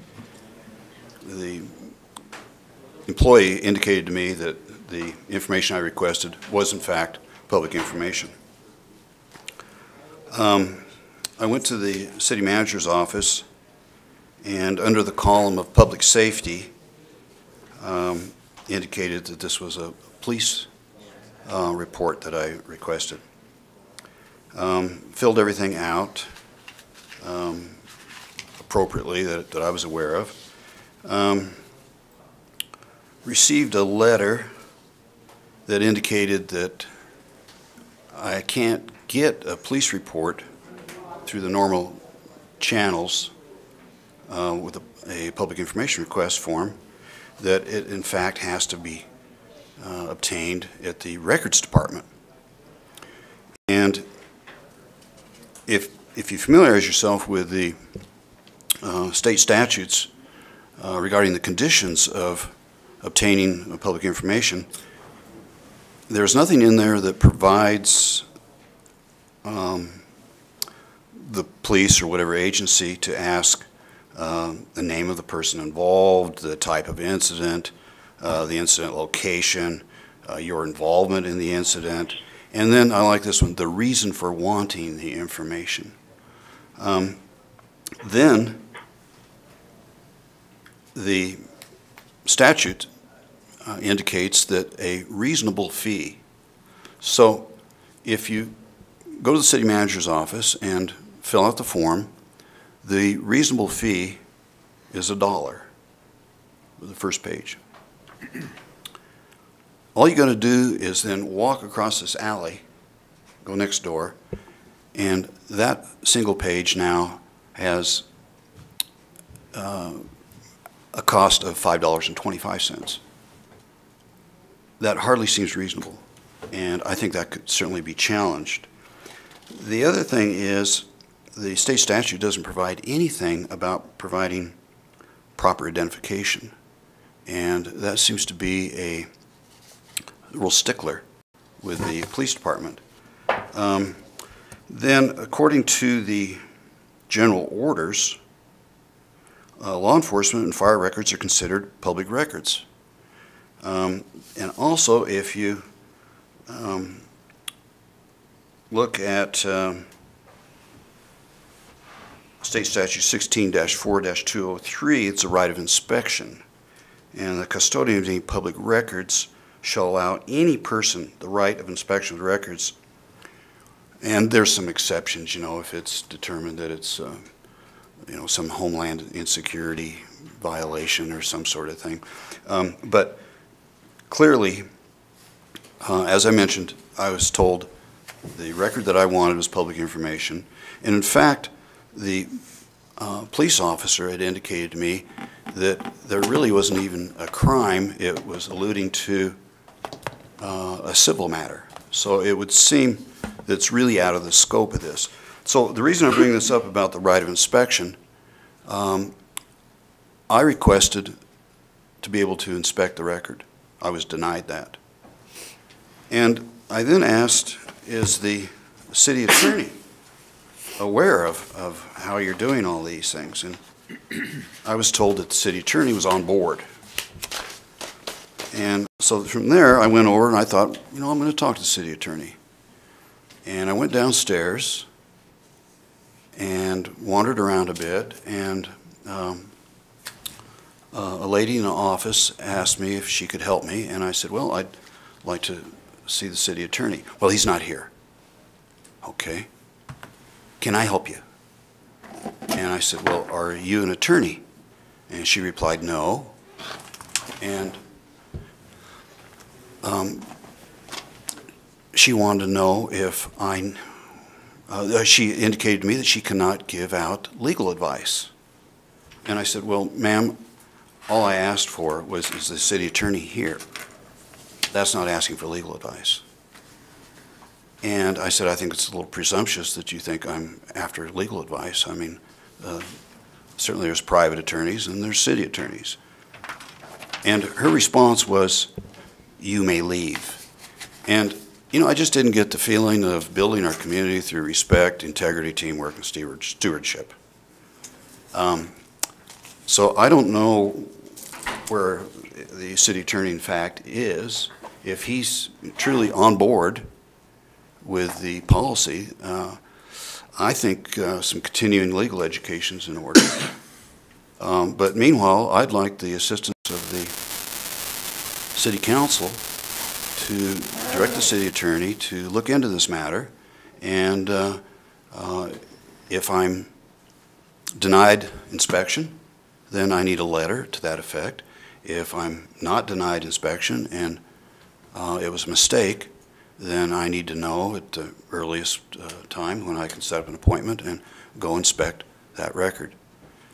There seems to be some real issues of the disparity between state statute and the general orders.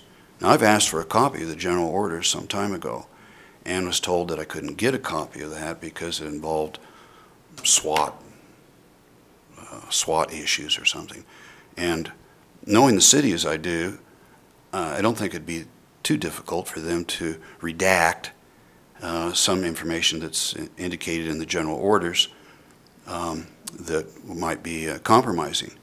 But meanwhile, if these general orders are really legitimate, they shouldn't have a problem letting the public see what's expected and how the public is supposed to interact with the police department.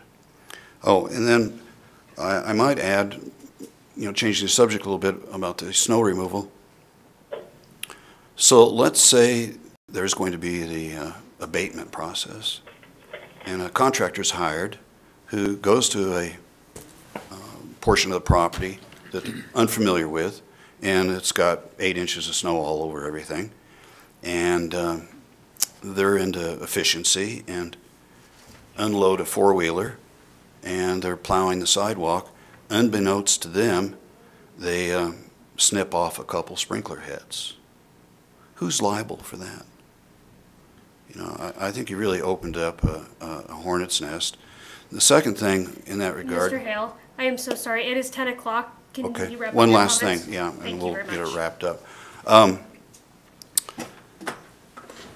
You know, it's been stressed how the city employees and the minimum number of employees that you have, and they're really busy and stretched out. I recall when the city made an attempt to prosecute me for littering, there were 7 cops in the courtroom, and they were there for their entertainment. So apparently they didn't seem to think school zones or anything else was a priority, but they wanted to see the city take me to task for littering. I might add the city was unsuccessful. Thank you very much.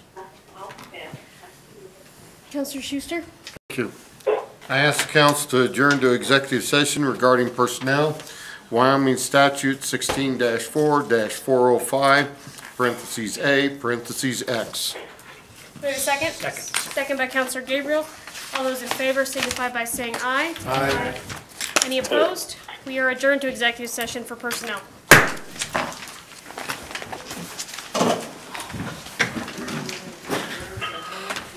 Mayor? Yes, Mayor? Klaus, are you coming? No, I will not. Okay. Enjoy Hawaii. Can we just take this?